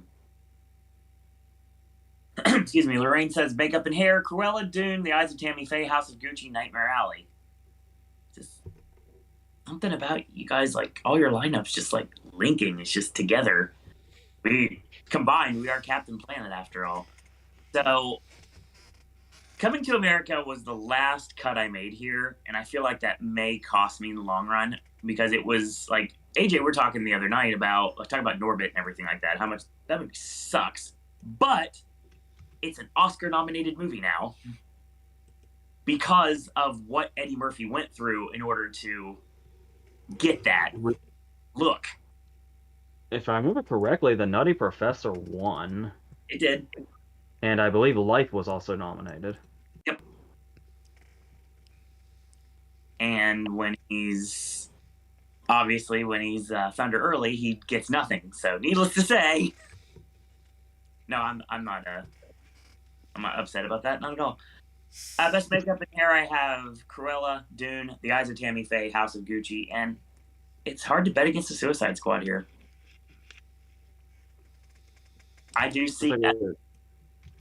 I can't remember if it was when we were. I can't remember if it was when we were talking or if we were on a video. But when I had said that if the shitty Suicide Squad can win the category, surely the good one can at least be nominated. We're talking right, actually. So yeah. But yeah, I mean, Coming to America is my last cut, and I feel like I may regret that, but we'll see come nominations morning. Josie says, very upset French Dispatch did make the makeup shortlist. I'm upset French Dispatch missed most of the shortlist. To be fair, is my third favorite movie of the year after all. Might be fourth. I have to decide very soon. Probably third. Anyway, I think we're going to costumes next. Yes, we are. Sweet. All right. This one I feel real. I had a fourth spot open for a while that I almost gave to Coming to America, pretty much based solely on it being nominated for it before with the first one, even though that was in the 80s still. But I settled on Cruella, Cyrano, Dune, House of Gucci, and Nightmare Alley. Okay. The only thing, honestly, what Cyrano is the one I gave the fifth spot to, and the only thing that swayed me was what Ashley said yesterday.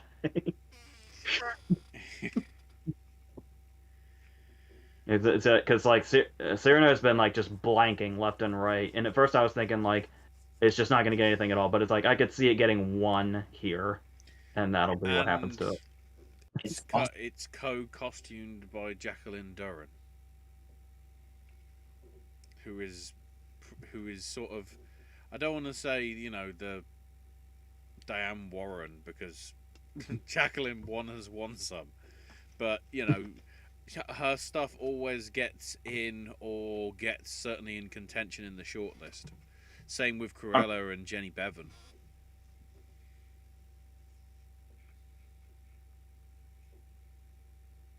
Is this where I go with my five then, Owen? Yes, please. So as you can guess, Cruella and Cyrano in there. I also have Dune. I also have House of Gucci. However, I'm going for my fifth as West Side Story. Yeah. Combination.com. Anyway, Josie says the costumes for Power of the Dog are underrated for a major Best Picture frontrunner right now. Lorraine says best costume design: Cruella, Dune, Nightmare Alley, Spencer, and West Side Story. It'd be nice to have Spencer have a little bit of visibility. Yeah, that guild miss. Like I probably would have gone with it, but that guild miss feels big. I mean, Spencer, and keep in mind, Spencer is also Jacqueline Duran, so she's covered either way if Cyrano makes it in. If it's Spencer instead of Cyrano, I'm gonna be really pissed.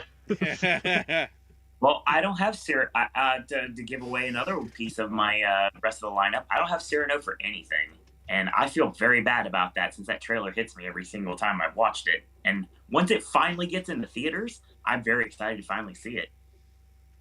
Unlike another Joe Wright movie that I completely missed out because I wasn't able to preview it back in the day. Comedy for two is still comedy. What is that, Atonement? You don't remember what I wasn't allowed to preview Peter Pan when I was told I was able to?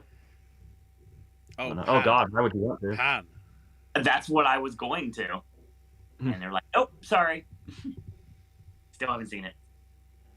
Costume design, mix everybody up. You're talking about the Jason Isaacs version. Yes. Okay. So okay, there's a cross reference there. Okay. Yes. Exactly. Okay, got it. Costume design, same thing, but mix it up. Cruella, Dune, House of Gucci, Nightmare Alley, and West Side Story. West Side Story is the one I'm not exactly comfortable with, but it is what it is. I mean, that's what I decided to go with. Now, I'd love so badly I could put Licorice Pizza in here, but I couldn't do it. Yeah. Still, I'll get to that. Don't worry. It's not gonna be. It's good coming up soon. Don't worry.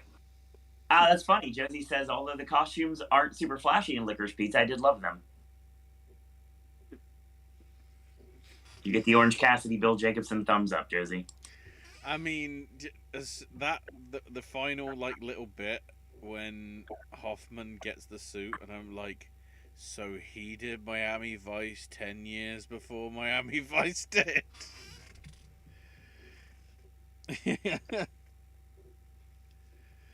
I'd wear that suit. Anyway. You probably know the order from now on. Yeah, so we should be going to production design next, wouldn't we? Yeah, and then it'll be the Big Ten. Oh, and I know where you're going with this. Get ready to start putting something over you've wanted to of the entire show. AJ, best production design. Fingers crossed, dude. I know. I will say the thing that's not here that I kept really, really debating and really thinking about was Licorice Pizza. But I didn't. And I was really, really, really thinking West Side Story. And I didn't. I did one of those. I'm sure you know which one it wasn't. So what I ended up on was Dune, The French Dispatch, Nightmare Alley, The Power of the Dog, and, God willing, Macbeth. Yep. I almost forgot The Power of the Dog, actually. And I think I had West Side Story. And I had just settled on Licorice Pizza or West Side Story, and I had gone West Side Story, and it was like, oh shit, I forgot Power of the Dog. And then that's when West Side Story got bumped out. But right. as far as Dune, The French Dispatch, and Nightmare Alley, and hopefully Macbeth, I feel okay. You sound very okay. Production design is the crowning achievement of Nightmare Alley, so for the movie's sake, I hope that happens. All right, Ashley, what do you got? Dune, French Dispatch, Last Night in Soho, Licorice Pizza, and Power of the Dog. Combination thing every time. I mean, you know, just certainly just like the whole planning of because sort of that the way it just even that opening shot from the school, which is I can't really say well obviously is sort of a one shot the way, but it just pans through, very similar to quite a lot of starts to Paul Thomas Anderson films, because I'm just thinking of that bit in Boogie Nights. You know, that sort of thing always gets credit and whatever. And, you know, production design. Let's find a hill so we can freewheel a fucking lorry backwards with no engine that's gonna kill people. Close set. Hell yeah.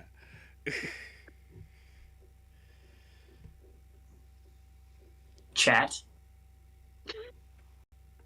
Licorice Pizza did make 80G and Set Decorators Society, says Josie. I love Licorice Pizza's production design despite it not being super flashy. The Team Fair set in the pinball arcade, yes, 100%. Love the Power of the Dog's production design. The color is just gorgeous. And Lorraine's lineup is being the Ricardos. Thank you for giving it some visibility. I appreciate that, Lorraine. Dune, French Dispatch, Nightmare Alley, and West Side Story.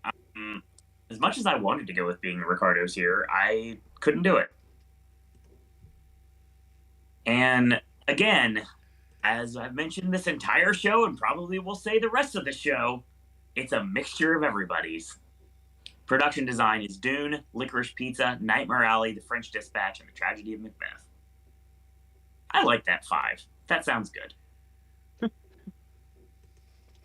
And what was it again? Sorry, I was trying to check on news. Apologies. Speaking of John C. Reilly, Call Me Mr. Cellophane, Dune, Licorice Pizza, Nightmare Alley, French Dispatch, and Tragedy of Macbeth. Okay. I am not Herman Munster. Technically, he wasn't. If you look in the Oh no, credits, he's played by himself. Yeah. Yeah.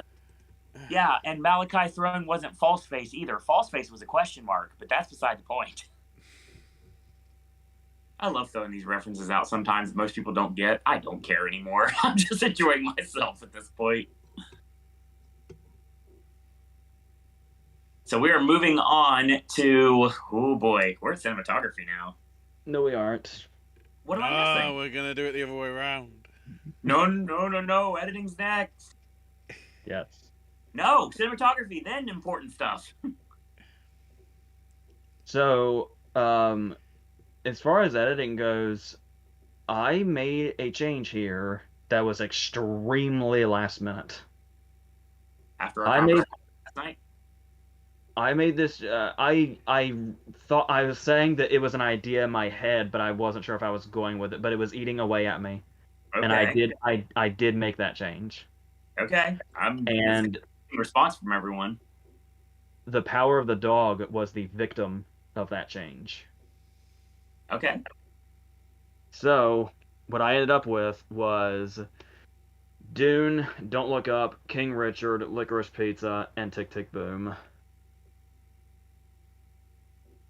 We were talking about how if you're going to be a really big key player, you're going to need this. Yeah.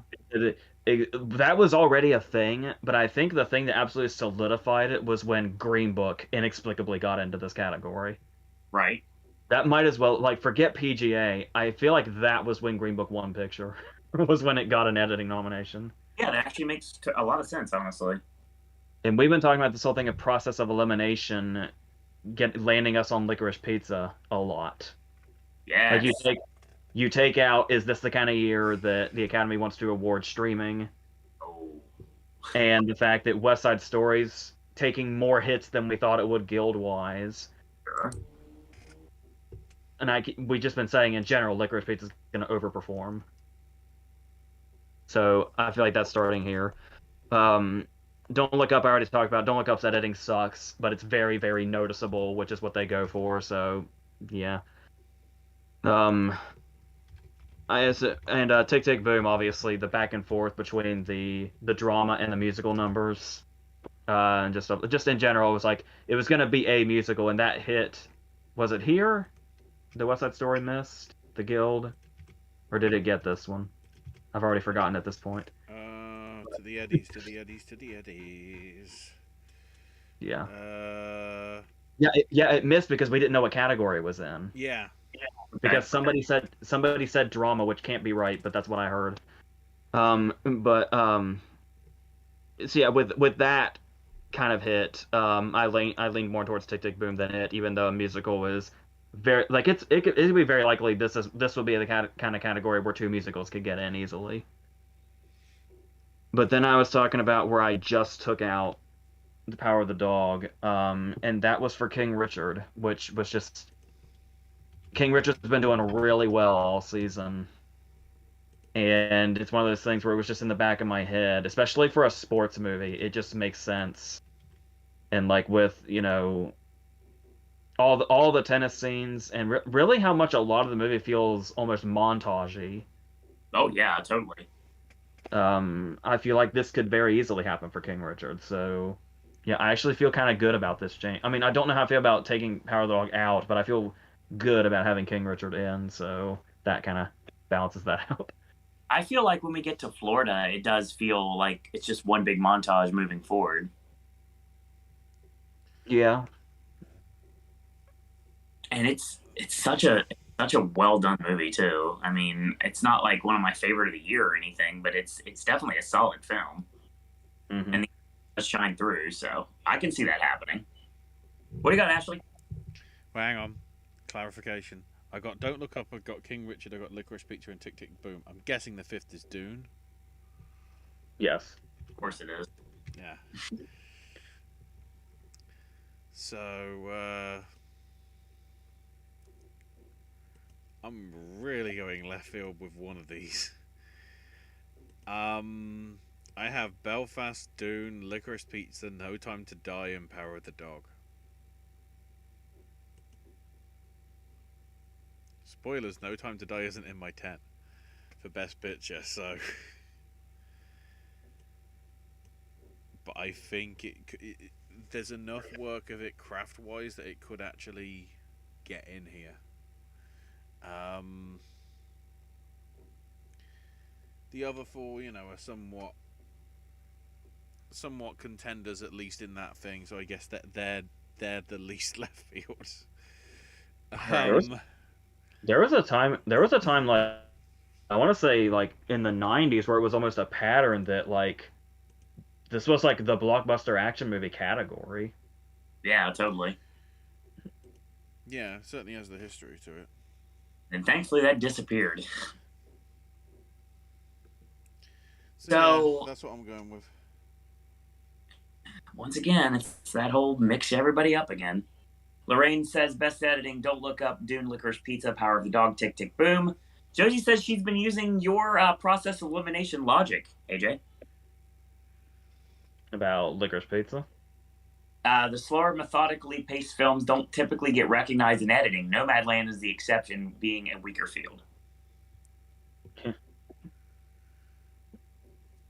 And yes, I would assume that is what she's referring to. The last one I had in here, I also bumped out Power of the Dog. For another movie that I also got to see, well, I've seen almost all of these theatrically except for two. Thanks, PGA. Anyway, get on that immediately, please. Especially if you're going to go as hard as you think you're going to. My editing lineup is Belfast, Don't Look Up, Dune, Licorice Pizza, and Tick Tick Boom. Don't Look Up was my last edition. I mean, they like Vice. So, I mean, we have precedents broken every single season. Maybe not this time, especially with how divisive the movie has begun. And I don't just mean on like TikTok and social media. It's something that a lot of people are putting a lot of stake in. So a lot of things that Don't Look Up could get nominated for, I could see it happening. Even the ones that it doesn't have visibility in right now. It's not going to, but it could. Editing makes sense at this point. I think Licorice Pizza needs this nomination. I think it's going to get it. I think Tick Tick Boom needs this nomination, and I think it's going to get it. Dune's here. And I think Belfast needs this real big because it needs some more visibility in the bigger categories if it's going to do anything. Yeah. And again, just like I said with Fury Road, I can't say a thing about Dune. It's here because I'm aware that it needs to be here. I have yet to see it. I do not have a way to see it. Please get on that, theaters, and bring me Dune so I can see the movie finally and find out why AJ's marking out so heavy for it. I guess, did they not have any IMAXs near you that had the re-release a few weeks back? No, I was in California. No, but they didn't even have any in Cali. The Universal Cineplex that I was going to watch Scream on, which we didn't because of the timing. We went to an AMC outside of LA instead, had Dune for one showing. Oh. Did not work in the scheduling that I needed to see it in. That's a bit stupid. Yeah. Brian says F TikTok. 100%. 100%. I mean, there's some special people on TikTok, but at the end of the day, I don't like the format at all. Short attention span theater, and that's the reason why people get millions of views on reviews that are like, "Oh, that's not good. That's good," and we wax poetic for like 3 hours talking about every single facet of the award ceremony, and we have a very loyal fan base, which I'm very happy for and very grateful for. But we don't have enough visibility out in the public eye. Sad pony. That's how the life works. Also, King also, when TikTok suddenly gets into NFTs, we'll be fashionably the ones that say "fuck TikTok." I've been saying it since day one. Just call me an old man. Do that anyway. Here's I don't know how many people have seen that video that's floating around But regarding to a stance on NFTs, if Keanu Reeves laughs in your face, you're probably backing the wrong horse. And if Paris Hilton and Jimmy Kimmel have a really, or was it Jimmy Fallon? I can't remember. One of the two having that really weird conversation about it on whichever chat show it was. That just like, wow, I really don't want this in my life. I will say TikTok has both influenced and killed music for me these last couple years. So needless to say, that's a thing. Josie says King Richard wasn't even shortlisted for editing at BAFTA. Matt Neglia from the Next Best Picture podcast suggested both Belfast and Power of the Dog missing. And anything's possible. And Josie says to Brian, I agree with you about TikTok. I'm not even on it. All right. I wanted to go editing next. I mean, right before we go into the big 8, but apparently cinematography is more important. So let's go to cinematography. Well, I mean, when you think about it, cinematography is really just an extension of director. So. I don't think of it that way. More often than not. At least last year, I'm pretty sure 3 of the 5 were cinematographers and directors of the same film. So. Well, I do have almost every single one of them getting into picture. Almost. We'll get to that. Next. So I mentioned this yesterday, so everybody already knows. So I'll just make this brief. I would have put West Side Story in here. Same. And I was considering it, and like I was saying, it's never really a good idea to match 100% with a guild.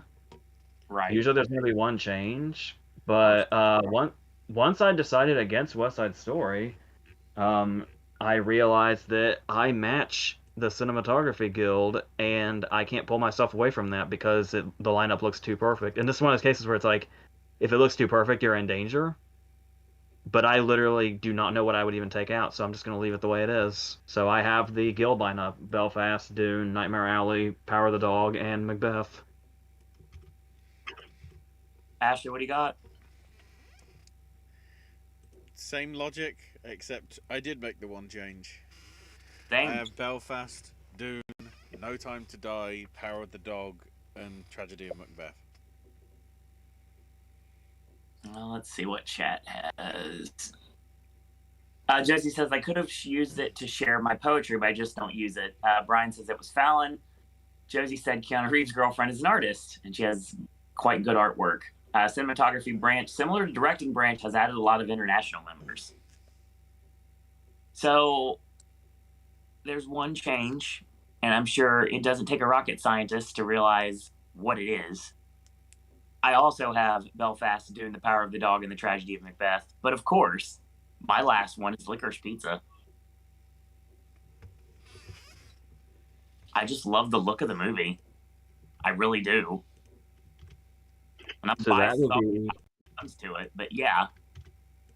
So that would be another nomination for PTA, would it not? If I'm not mistaken. He nominated for Magnolia, didn't he? What's that? Didn't he get nominated for Magnolia?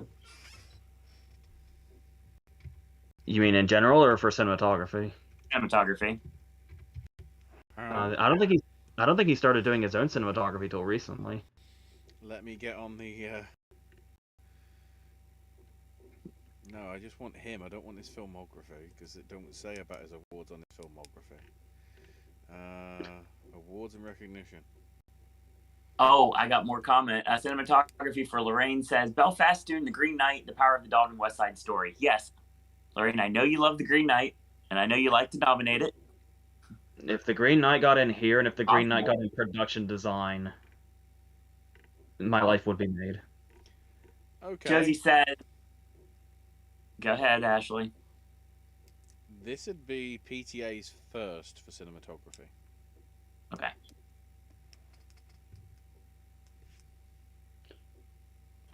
Let's see. Josie says Janusz Kaminski left the American Society of Cinematographers, and that's part of why he wasn't nominated, but that's just a rumor. Josie asked me if I'd nominate the cinematography for Drive My Car. I'd like it to be in there, but I don't think it'd be one of the 5. I mean, I'd take out obviously everyone knows what I would take out, but that's kind of a sucker bet at this point. So I might as well just roll with the punches on this movie, and I'll eventually see it.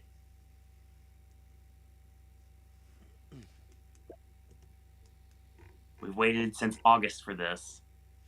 The top 8 one last time. At the 2-hour mark. That sounds about right, though. You know. Yeah. I will say that the previous shows we've done, I've looked it up, and it's like they've been like 2.5 hours for the entire show, and we just hit the top 8 2 hours in. So I think we got another hour in us. Yeah. We'll see. No, but I'm saying, that seems about right, because obviously with the Big 8, we've talked a lot about it over the months. With the other ones, this is the first time we're sort of hog dipping into them, shall I say, for a reference. So the good thing about that is we've already given all of our reasonings why everything's running for the reason why it is. Yeah, more often than not, unless we've made some last-minute changes. All right, let's do this. Cool boy. Interestingly enough, despite all the guilds that have happened since the last time we did this, I don't feel like I made that many changes to the Big 8. Let me look at mine. There's at least 2 categories I didn't change at all. Hold on. Yeah. There's two I left exactly the same. There's 3 I didn't change. There's 3 in the Big 8 I didn't change at all. 4. There's 4 in the Big 8 I didn't change at all. I think. Brian, get on that, because I have a feeling you'll know before I will, because I'm not paying attention to my numbers. Screenplay time. Let's do this. For adapted, I made 1 change. Okay. With my heart in pieces on the floor, I took Macbeth out. And I replaced it with Coda. And then my other 4 were Drive My Car, The Lost Daughter, Passing, and The Power of the Dog. I don't know why. I almost went with Nightmare Alley. And if House of Gucci had made PGA, I would have put it here. But I felt like, because I kept almost taking Passing out.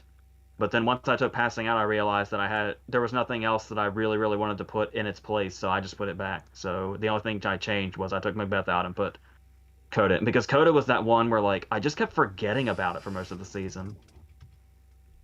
And it's like, it's always kind of been lurking around here. And yeah, with it showing recently, I felt comfortable finally putting it in there, I think, for the first time this season. But, yeah. Ashley. Yeah. I don't need to say anything because it's what AJ said. But I think this could be history. In that 4 of the 5 would be female written.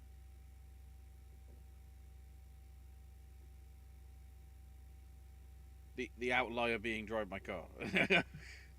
I don't think there's been that many female writers in any of the screenplay categories before, for either adapted or original. Well, I didn't concur. They're all adapted by their directors too, aren't they? I can't remember. Yeah. I can't remember if Sean Baker did the screenplay for Coda or not. Yeah, I double checked it. Okay. Lorraine says, Coda, Drive My Car, The Lost Daughter, Nightmare Alley, and The Power of the Dog. All right. So, since I don't really have good explanations, I'm going to take you on a journey and go through what we've been through since August. So, movies that have been on this list at one point that have been 86. Sorry, AJ. West Side Story, The Tragedy of Macbeth, House of Gucci, Nightmare Alley. And now we settle on 5. Coda, Drive My Car, The Lost Daughter, Tick, Tick, Boom, and The Power of the Dog.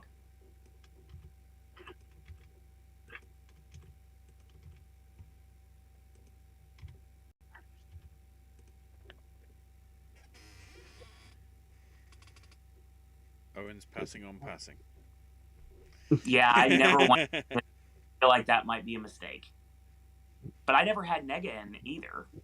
Yeah, And no. you got 1 point, so, or may still do it depending on the circumstance. But I mean, I may be backing the wrong horse here, but I like my 5. It's not a And 5. I feel Yeah, like, it's not a 5 I'd complain about either. right. I mean, I can't say jack about Coda, but I can say stuff about, I mean, honestly, to give away some of the situations that's going to be talked about in about a week or so, I've got 2 on this list that make my top 10 of the year. One that I've never seen, one that I like, and one that I like. So it's not a bad lineup of 5 for me.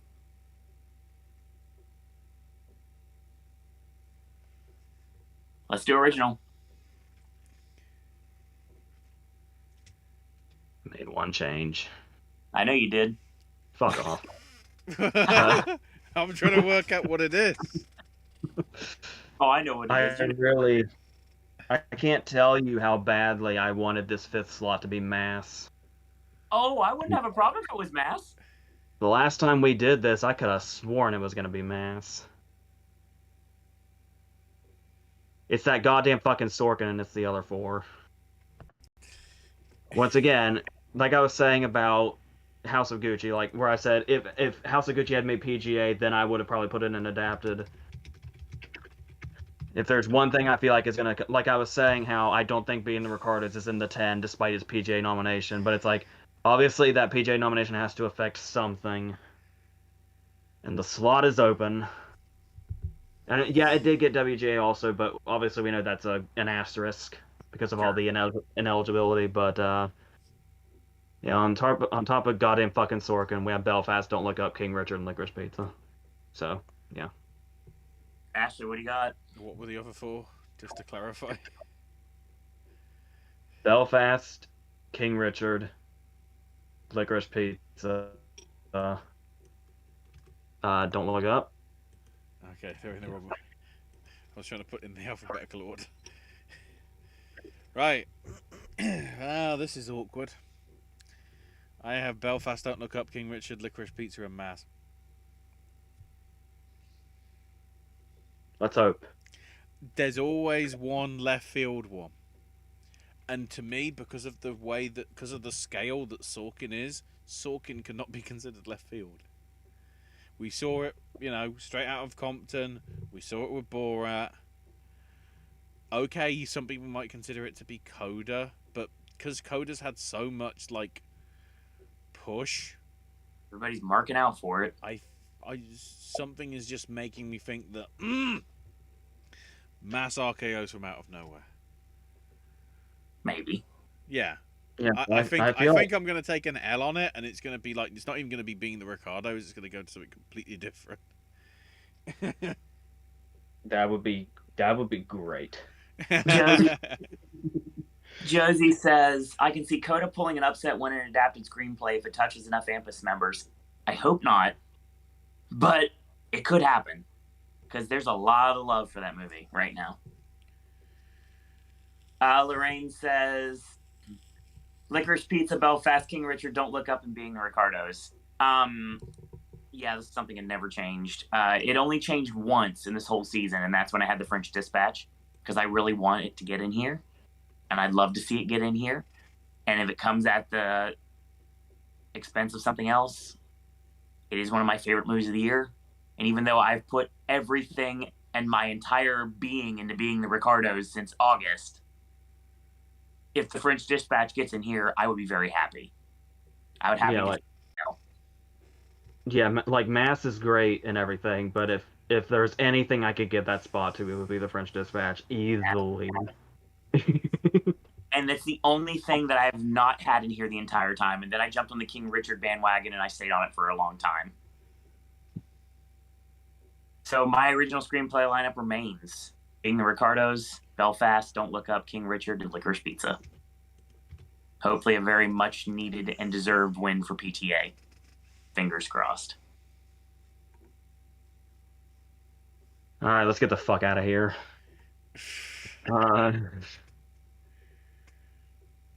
All right. Supporting actress. Oh Lord. Okay. This is going to be an interesting conversation. I can tell already. I'm still relying on BAFTA to pull through for me because I didn't change anything. Yep. I knew we were going with this. I'm still saying Katrina Balfe for Belfast, Jessie Buckley for The Lost Daughter, Ariana DeBose for West Side Story, Kirsten Dunst for Power of the Dog, and Ruth Negga for Passing. Like I said, I thought I was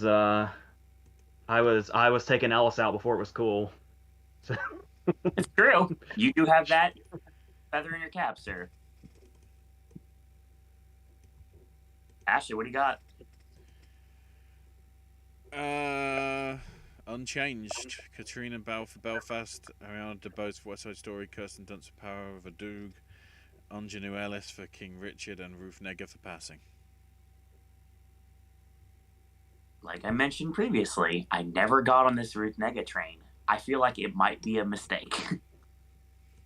But before I get into my stuff, Josie says, I think The French Dispatch can get in for original screenplay. Wes Anderson did get in for Moonrise Kingdom. Yeah, it's very possible, and I'd love to see two Andersons get nominated for the same category. That'd be great. But we'll see. I wouldn't mind being wrong on this. Brian says to Josie, that will depend on if Campion doesn't win a BAFTA for adapted and they want to go more on Campion for director. I can't see director and screenplay being the same, honestly. Lorraine says, Balfe, DeBose, Dunst, Moreno, Negga. Well, let's go on a little journey, shall we? Ann Dowd for Mass. Judi Dench for Belfast. And Ingenue Ellis for King Richard. And don't forget the last big one was Rita Moreno for West Side Story. This is not my current lineup. I made several changes. AJ, I kind of just grabbed the hobo like gimmick across my shoulder and jumped on at the last minute because you're not dying on this hill alone. Best Supporting Actress, Ariana DeBose for West Side Story, Katrina Balfe for Belfast, Kirsten Dunst for Power of the Dog. Might as well go back to the horse that brought me to the race in August, Marlee Matlin for Coda. And yes, you're not alone, AJ. Jessie Buckley for The Lost Daughter. Now, we got to end this on one note, of course. I don't care which of these five's expense it's from. Grow some fucking balls, Academy, and put Catherine Hunter here, please. Do the right thing and do that. Of course, the annoying thing is the BAFTA nominations get announced on the Thursday, 48 hours after all these things close. Yep. So we are pleading to the Academy right now. You're listening to the sounds of our voices, or watching this podcast, or have know someone that is. Please get this information out. Speaking of AJ's favorite category, Best Supporting Actor. Guess what? Not this year. I didn't change it. Okay. Yeah, we always talk about what's going to be the precursorless nomination. I suppose technically there's two things here that are precursorless at the moment, because who gives a fuck about Globe? But I think BAFTA's going to help out one of them. It doesn't have a big one yet. And the other one, I think, is going to be the precursorless one that gets in based on the love of the movie. But once again, if you've been watching these already, you already know what these five are because they're the same as last time. That, of course, is Bradley Cooper for Licorice Pizza, Kieran Hines for Belfast, Troy Kotsur for Coda, and Jesse Plemons and Cody Smith-McPhee for The Power of the Dog. I was really on the fence about Cooper. And the SAG nomination could just be a random nomination, but it's like, because like I said, I was trying to remember the last time, like in any category, a performance that short was nominated. I feel like it's been a long time. The only one that comes to mind is Mary J. Blige in Mudbound, because I don't even fucking remember Mary J. Blige in Mudbound. But SAG helped me say like, you know what, fuck it, let's just get on this Bradley Cooper thing. And like I was saying before, how even with like 3 minutes of screen time, I'm pretty sure the Streisand scene is going to be iconic soon. So that's so I feel good. And like I said, the Plemons thing. There's always one precursor nomination that gets mixed up in the love for a movie, and I've just been feeling that Plemons thing for a while now. So like for a long time, I was talking about them doing a Nocturnal Animals thing, but with Coach McPhee being where he's at in the race, I don't think he's going to suffer the same fate as Aaron Taylor Johnson, especially not in a movie that's gonna do as well as Power of the Dog is. But yeah, I'm just gonna see what happens if I stick with both of them. So yeah, I could go the Leto route, but I've been skeptical of Leto all season, especially since he missed out last year. But and for Ashley's sake, of course. But Oh, um, yeah, with House of Gucci being so confusing this year, I just said, fuck it, I'm gonna stick with these five I already had. Ashley next. Bradley Cooper for Licorice Pizza, Kieran Hines for Belfast, Troy Coates for Coda, Cody Smith McPhee for The Power of the Dog, and Jared Leto for House of Gucci. Because I think that's how the Academy thinks. They're wrong, but I think that's how the Academy thinks. Doesn't mean that I have to drink. Only if he wins. That's when the brine goes down. Oh, that's not happening. Nominated don't count. But I honestly think he's gonna make it in here. I got something to say to you, Ashley. Oh, Somebody was talking to Jared Leto this week, whoa! and their exact words to his face were, "If you don't get an Academy Award nomination, it is a travesty." Yeah, Do you know who? Do you know who said that to Jared Leto? William Shatner. James Gordon.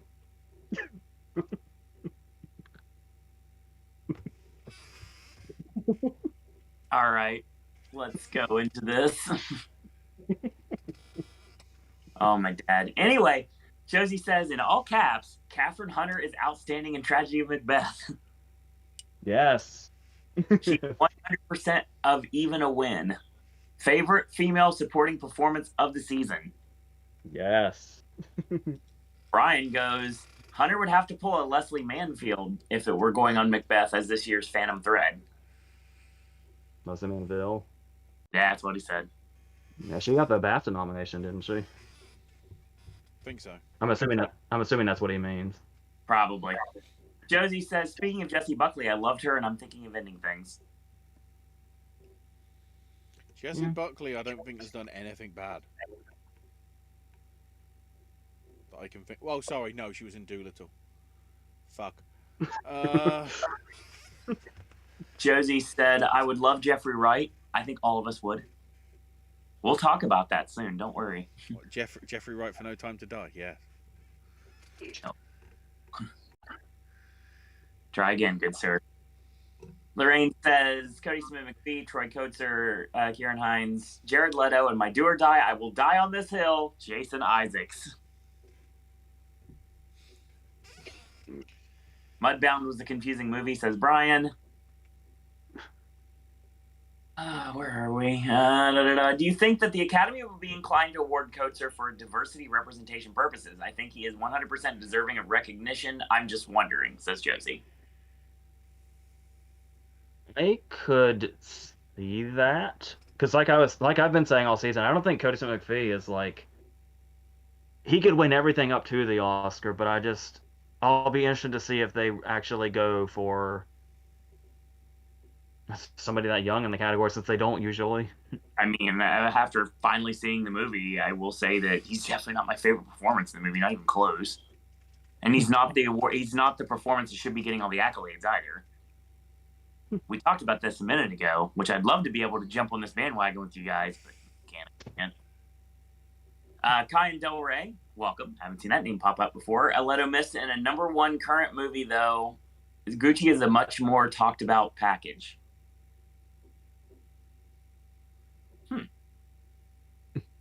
Josie says Ryan McQuaid from In Session Film Podcast thinks Bradley Cooper is going to win. I honestly can too. He's playing a real person.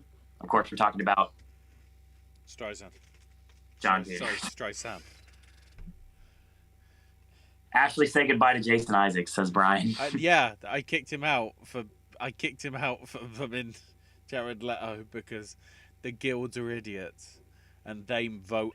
They're the majority of the people that vote on the acting stuff, along with the rest of it. So it's like, okay. Let's go on a journey. Supporting actor. Richard Jenkins for Nightmare Alley. John Bernthal for King Richard. Jamie Dornan for Belfast. Timothy Spall for Spencer. And Corey Hawkins for The Tragedy of Macbeth. I kept my 5 the same. Bradley Cooper for Licorice Pizza. Karen Hines for Belfast. J.K. Simmons for Being the Ricardos. Cody Smith-McPhee for Power of the Dog. And Troy Kotsur for Coda. So Simmons is your precursorless inclusion. He is. And the love for Simmons is overwhelming. I feel that he could ride that to a nomination. It was kind of go hard in on the movie like you don't want them to. Yeah, I think it was like partially because both of them got in, but also on Simmons's behalf. It's another reason it's so confusing it missed an ensemble. I understand how it did, honestly. I mean, I'm not complaining, but you know. I know you're not. Of course, Pizza missed an ensemble too, and that shouldn't have happened either. Kyan says, "LOL, by number 1 currently, I mean nobody cares." Oh, okay, fair. Yeah, tell that to the Lady Gaga marks on here. Speaking of which, we're about to talk about. Sorry, I've just looked at J.K. Simmons' filmography. For some reason, he only did the PSP version of Spider-Man 2, which is like one of the best video game or movies based on a video game. Why only the PSP version? What the shit? I just had to make that because that just confuses me. Like Jared Leto. All right, best actress. We're almost there, gentlemen. Okay, so the last 2 categories I've been all, I didn't change anything. I hate this. This category took a turn, didn't it? Yeah, it did. I'm not happy about it either. Okay, so there was somebody that seemed like the absolute winner, and there were 3 people I had written off. All 3 of those people I had written off have returned. And I struggled with the whole Stewart thing, because it's like, yeah, the SAG snub is big, but does it really mean she's out for good? Because we still have BAFTA, but like we were saying, BAFTA could love Spencer, but BAFTA could also hate Spencer. We have no idea. And I think it was Spencer's whole blanking in general, guild-wise, that made me say, oh shit, Stewart's in trouble. Right. So I stuck with, oh shit, Stewart's in trouble.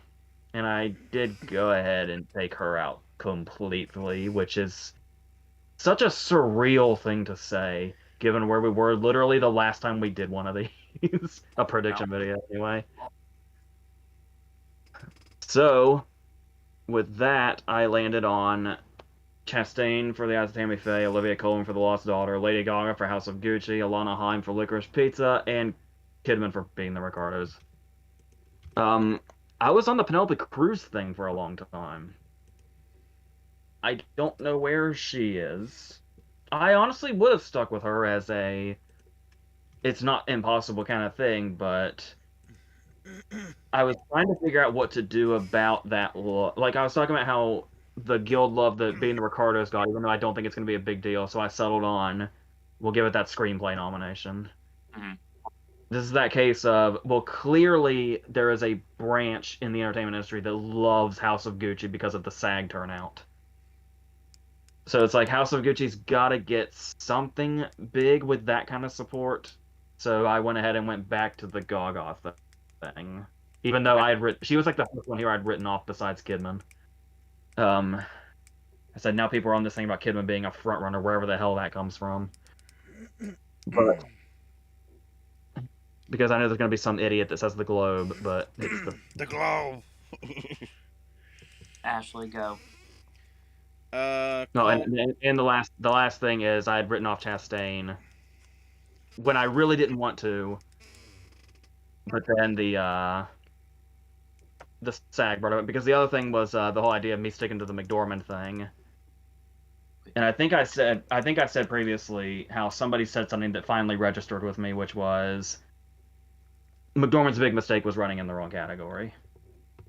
Which to my understanding was to boost Hunter. So that's why, because the reason I didn't have Chastain in last time was because I was still on the McDormand thing, but now I can say that with that out of the way, I feel like I can put Chastain back in. All right. Ashley. Olivia Colman for Lost Daughter, Lady Gaga for House of Gucci, Alana Haim for Licorice Pizza, Nicole Kidman for Being the Ricardos, and Kristen Stewart for Spencer. There's the one with no precedent. The only nomination. Certainly in my list. All right. Let's see. Lorraine says Nicole Kidman, Lady Gaga, Olivia Colman, Jessica Chastain, Alana Haim.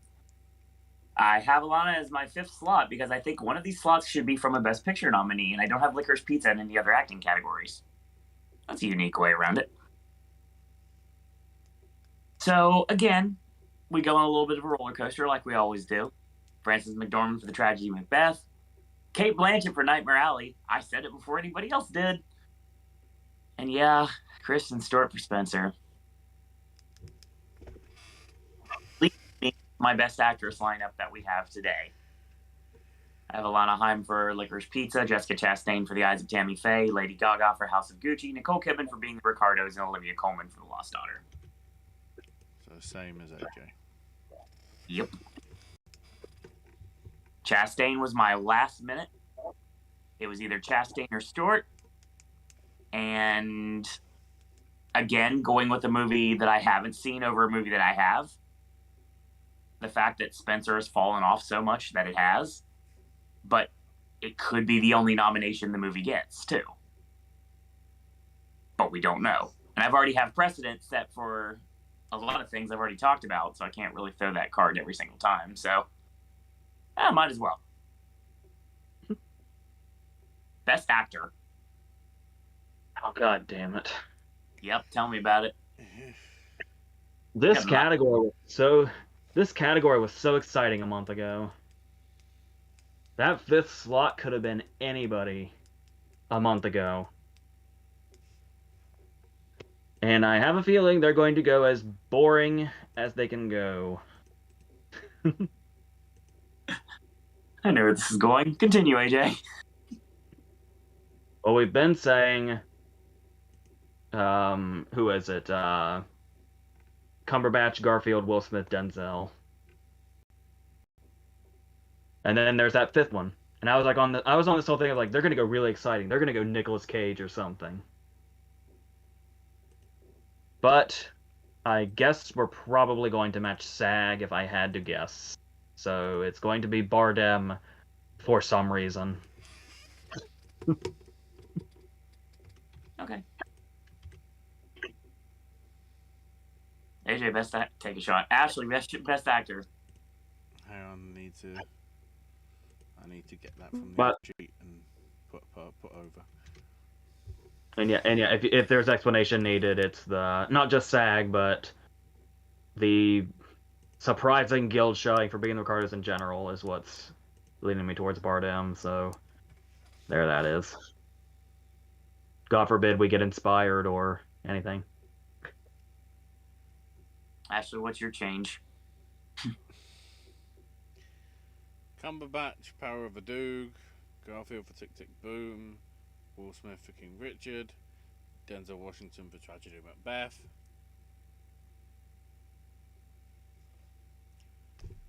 Cooper Hoffman for Licorice Pizza.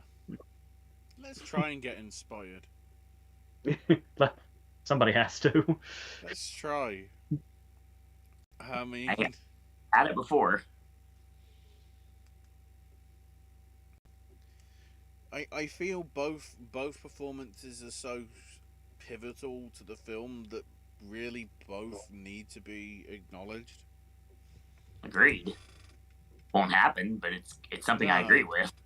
yeah, that's why. Yeah, I'm willing to take the hit here because I just like to see something rather than I you know I wouldn't have a problem with J.K. Simmons getting in, and I wouldn't have a problem with um, Kidman getting in. Hence why I put her in. But it's just with Bardem, it's like I don't I didn't really. That performance was one of the weaker ones out of the leading roles for me.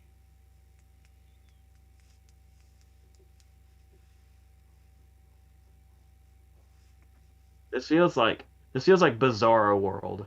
It's like Kristen Stewart might get snubbed for Spencer, and I'm angry about Javier Bardem getting an Oscar nomination. What is this world we're in right now? A world that we're about to take it home. So Lorraine says Best Actor: Will Smith, Andrew Garfield, Cumberbatch, Washington, Bardem. We all agree, it seems like, except for one. We'll get to that in a minute. Brian says, "Good luck. Good news, AJ. Ashley took out Rachel Zegler." Yeah,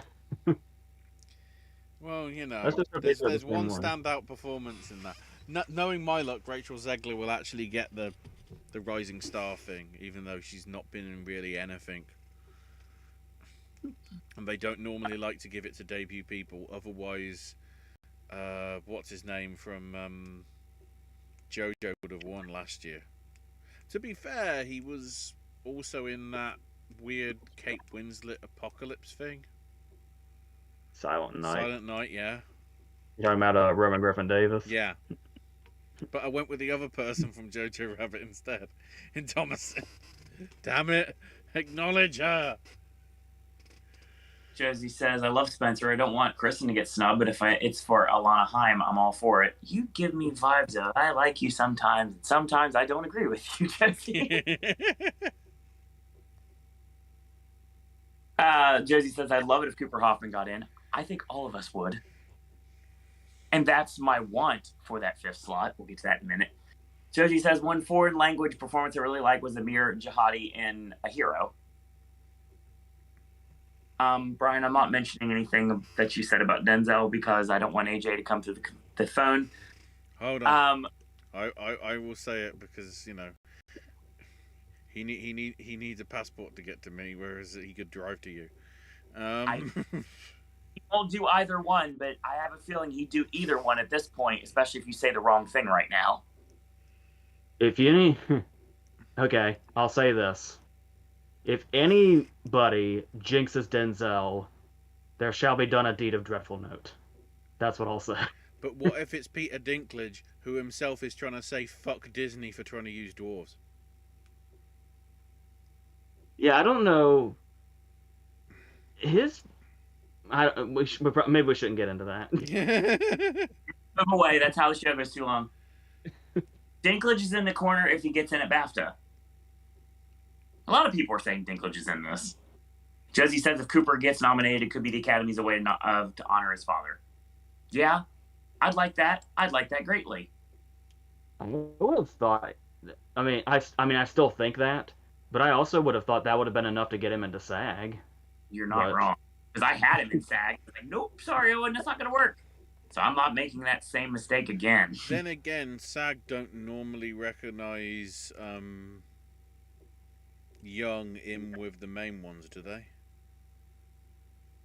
SAG are the ones that nominated Jacob Tremblay. That is true. Hmm. Okay. Once again, a little journey. Bradley Cooper for Nightmare Alley. Leonardo DiCaprio for Don't Look Up. Peter Dinklage for Cyrano. My lineup stayed pretty much, and sadly, my last cut, Cooper Hoffman for Licorice Pizza. My lineup remains the same. Andrew Garfield for Tick, Tick, Boom. Benedict Cumberbatch for The Power of the Dog. Denzel Washington for The Tragedy of Macbeth. Javier Bardem for Being Ricardo's and Will Smith for King Richard. Like I said, at the end of the day, it doesn't matter because they're all jobbing to Will Smith anyway, even though Andrew Garfield should win this. I honestly would not count out much of anybody until the SAG ceremony. I want Andrew Garfield to win SAG, and deservingly so to win SAG, and give real competition to Will Smith. I know AJ wants Denzel to win SAG and give real competition to Will Smith. Basically, we just don't want Will Smith to ride on to the guaranteed win. Cumberbatch is in this as well. Yeah, I know. I'd probably say Cumberbatch. It's probably Cumberbatch over Garfield if you're going to go for the British BAFTA I hope not. acknowledgement.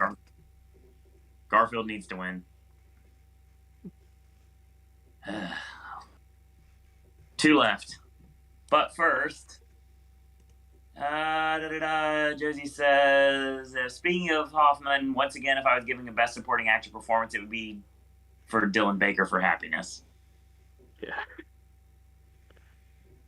I'm not trying to promote this, but it's one of the most heartfelt things we've ever done on this channel, and our tribute to Philip Seymour Hoffman is something I very am proud of to this day. If you've never checked it out. You want to see an emotional Owen that doesn't involve anything in the personal life, you're going to watch that video because it's something I'm very proud of. I didn't do it for views. I didn't do it for hits. I didn't care. It was just something we needed to say. Denzel is so clearly fourth when it comes to Smith, Cumberbatch, and Garfield. Who said that? Bry, of course. Person that's about ready to get a knock on his door. Nomination-wise, nominated Tremblay in the wrong category. I guess for me, Denzel's Macbeth doesn't feel as compelling as like the other ones that I've seen. Admittedly, even though I've seen Branagh's one in like theatre, and Christopher Eccleston's one that like ends with like blood coming from his throat when he gets killed. It's like, holy shit!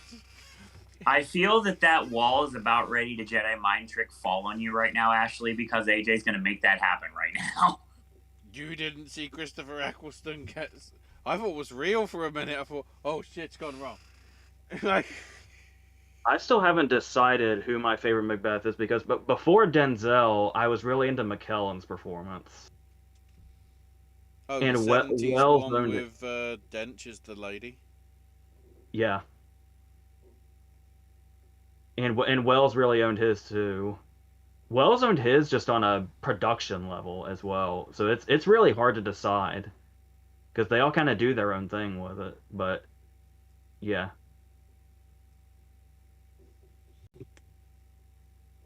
Okay. Directing. Best director. I'm in the same mindset I was last time, but I did make one change because I'm all about this. The DJ lineup looks perfect, but there's going to be a surprise one, and if there's going to be a surprise one, I would think it's going to be Hamaguchi. So I'm sticking with that way of thinking. But the thing was when I put Hamaguchi in last time, I put him in place of Villeneuve because I just had this bad feeling that was going to happen. But things have happened guild-wise, and like I was saying, this could still be an Inception scenario where Villeneuve has a great run and then for some inexplicable reason misses.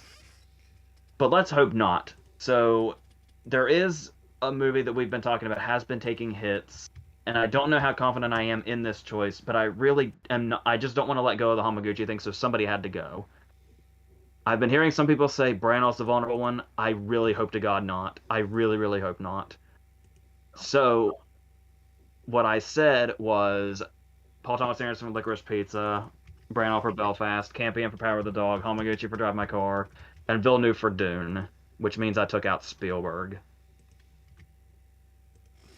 I'm not like really confident about that, but with West Side Story taking some hits here, and like I said, the DGA lineup is too perfect.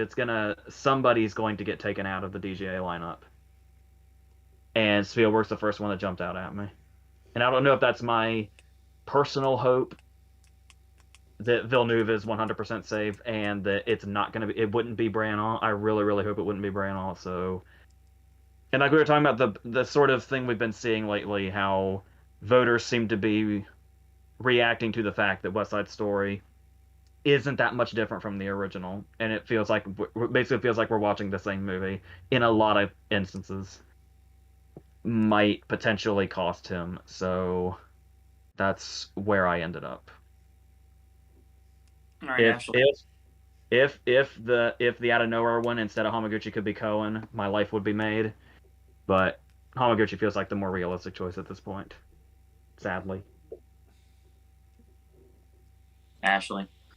I went boring and copied the guild. Paul Thomas Anderson for Licorice Pizza, Branagh for Belfast, Campion for Power of the Dog, Spielberg for West Side Story, and Villeneuve for Dune. Lorraine says Campion, Villeneuve, Branagh, PTA, Spielberg. I know people say it won't be the exact same as the DJ lineup, but I'm going with it.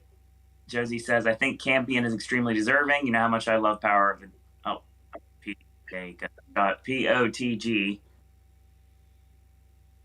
I'm guessing that's Power of the Dog, right? In this case. Power of the God, yeah. Yeah, okay. Close enough. I would love it if PTA won DJ to create competition for Campion. That needs to happen. And Josie also agrees Spielberg is very vulnerable right now. Well, let's go into this. This feels like so long ago. Sorry, AJ. Aaron Sorkin for being the Ricardos. Guillermo del Toro for Nightmare Alley. Pablo Larraín for Spencer. Joel Cohen for The Tragedy of Macbeth. And Ronaldo Marcus Green for King Richard. Yes, the DGA lineup seems pretty solidified, but I concur with AJ. You gotta give Hamaguchi some love. Drive My Car is my fifth.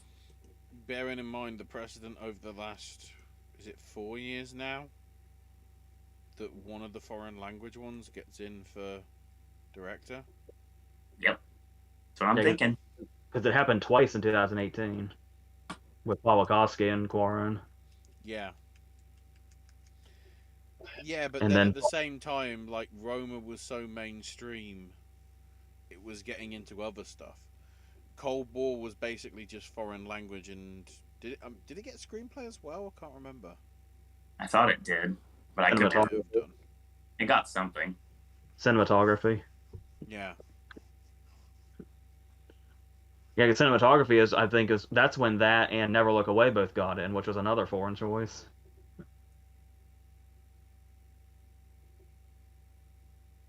Yeah, it's like we were saying, the difference between like Quaron or even Bong, who ended up winning, with Vinterberg with another round and Pawlikowski for Cold War, it was the fact that their movies didn't get into picture. Mm-hmm.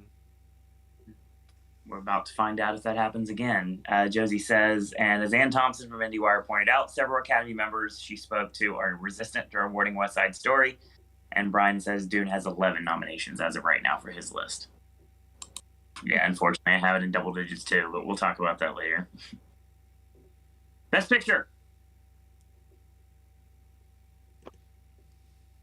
You know how I'm into this whole jinx thing is something I'm afraid of.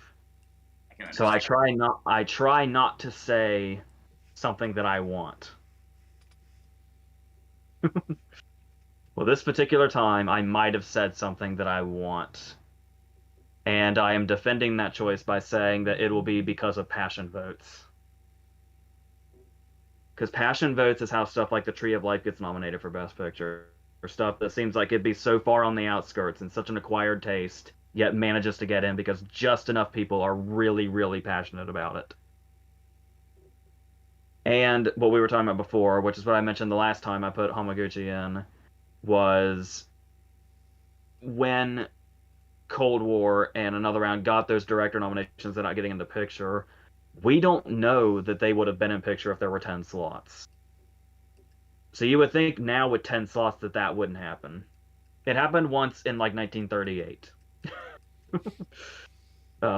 But I feel like if Hamaguchi gets into director, it would be without a picture nomination, even though there are 10 slots. And even though you could also say Drive My Car could be a passion vote movie, Uh, that on top of everything else we've said in this video adds up to my 10 being Belfast, Coda, Don't Look Up, Dune, King Richard, Licorice Pizza, Power of the Dog, Tick Tick Boom, Macbeth, and West Side Story.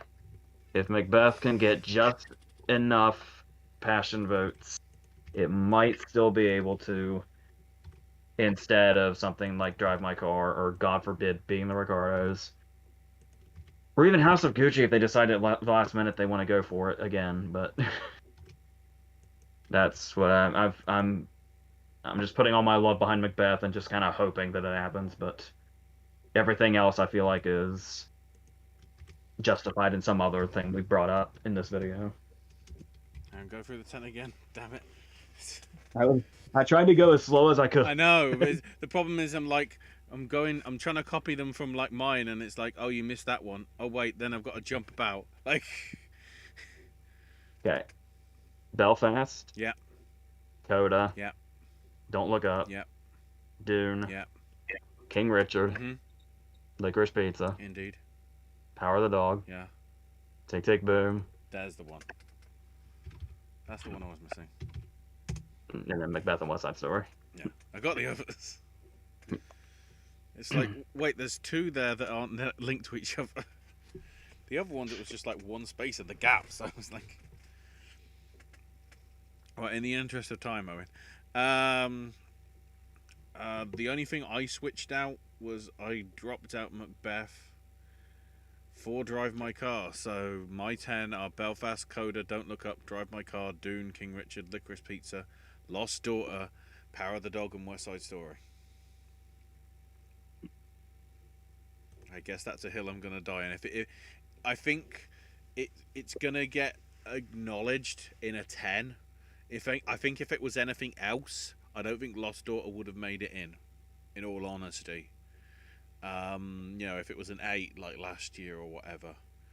But I think to sort of bring some more acknowledgement for female-led films, I think we're gonna have 3 out of 10 in here. Josie says, hot take, I liked Cold War better than Roma. Nice. Lorraine's best picture lineup is Belfast, Coda, Don't Look Up, Drive My Car, Dune, King Richard, Licorice Pizza, Power of the Dog, Tick Tick Boom, West Side Story. Brian says, what if none of the international films missed director at BAFTA? Beware of Sean Heder for Coda. And Joel Cohen for director, says Jersey. I hope. They've got to have some sense to them. Stop getting his hopes up, Josie. I like to think my hopes are in check. The only time I feel like I'm really gambling is putting it in picture. I hope. So, The Tragedy of Macbeth, Nightmare Alley, The French Dispatch, Spencer, and as much as I hate to say it, The Lost Daughter. Given the fact that I put Buckley in here, screenplay, Running with Coleman, Lost Daughter makes perfect sense to be here. And the only thing I could imagine taking out is probably one of the biggest sucker bets to take out for picture right now. Even though it's vulnerable, it's not something I'm seeing dropping out of the picture lineup. And that would be West Side Story. I'm not making this sucker bet. Best picture being the Ricardos, Belfast, Coda, Don't Look Up, Dune, King Richard, Licorice Pizza, The Power of the Dog, Tick Tick Boom, West Side Story. I match PGA. Drive My Car. I wanted this lineup. It deserves to be this lineup. I can't take anything out because the only thing I would take out foreseeable is something that I put into editing, so it makes no sense to take it out now. And even though Being the Ricardos has a lot of visibility, I still think that if they're going to go hard on it, it's got a picture nomination. But I also see a world we live in where it doesn't. And it goes everything else but picture. So that also could happen as well. So Drive My Car and Lost Daughter should be here, but I can't take anything out to put them in. Because I won't take out Being the Ricardos. I can't take out Don't Look Up. I can't take out West Side Story. And everything else I'm pretty sure is solidified at this point.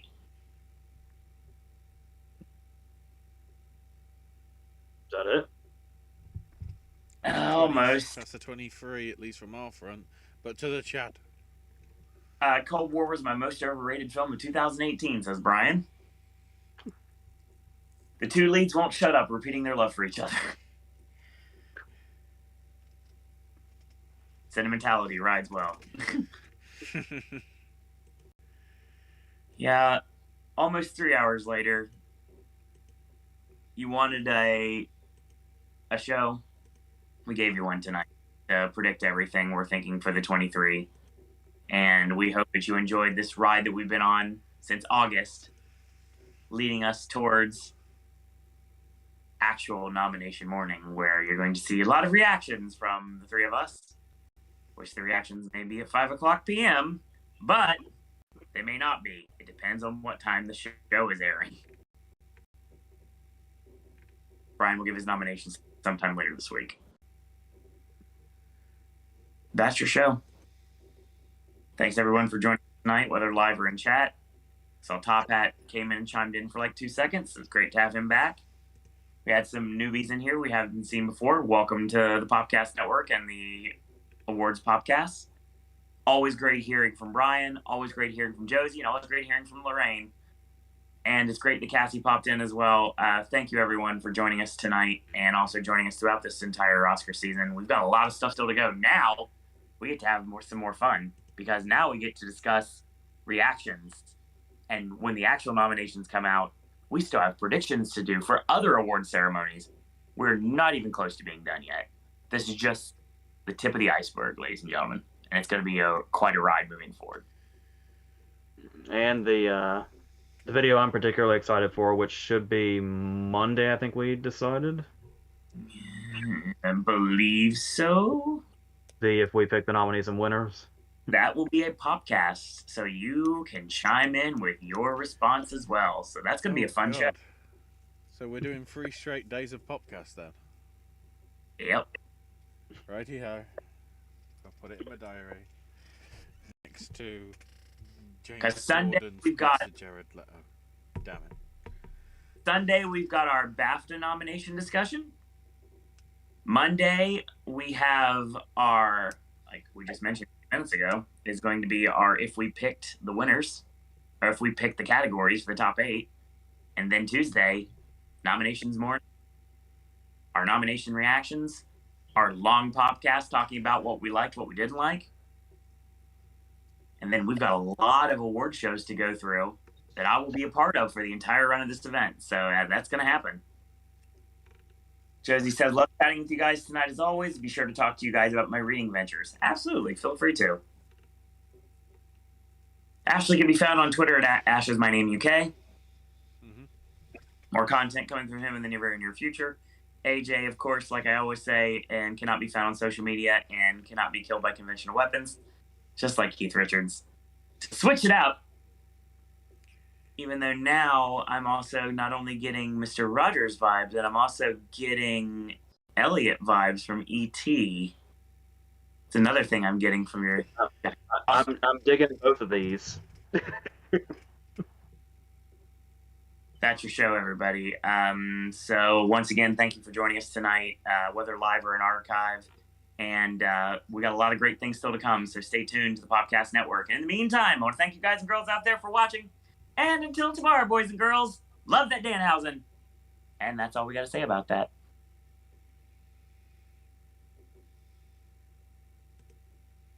It's the goddamn good man log. Ah!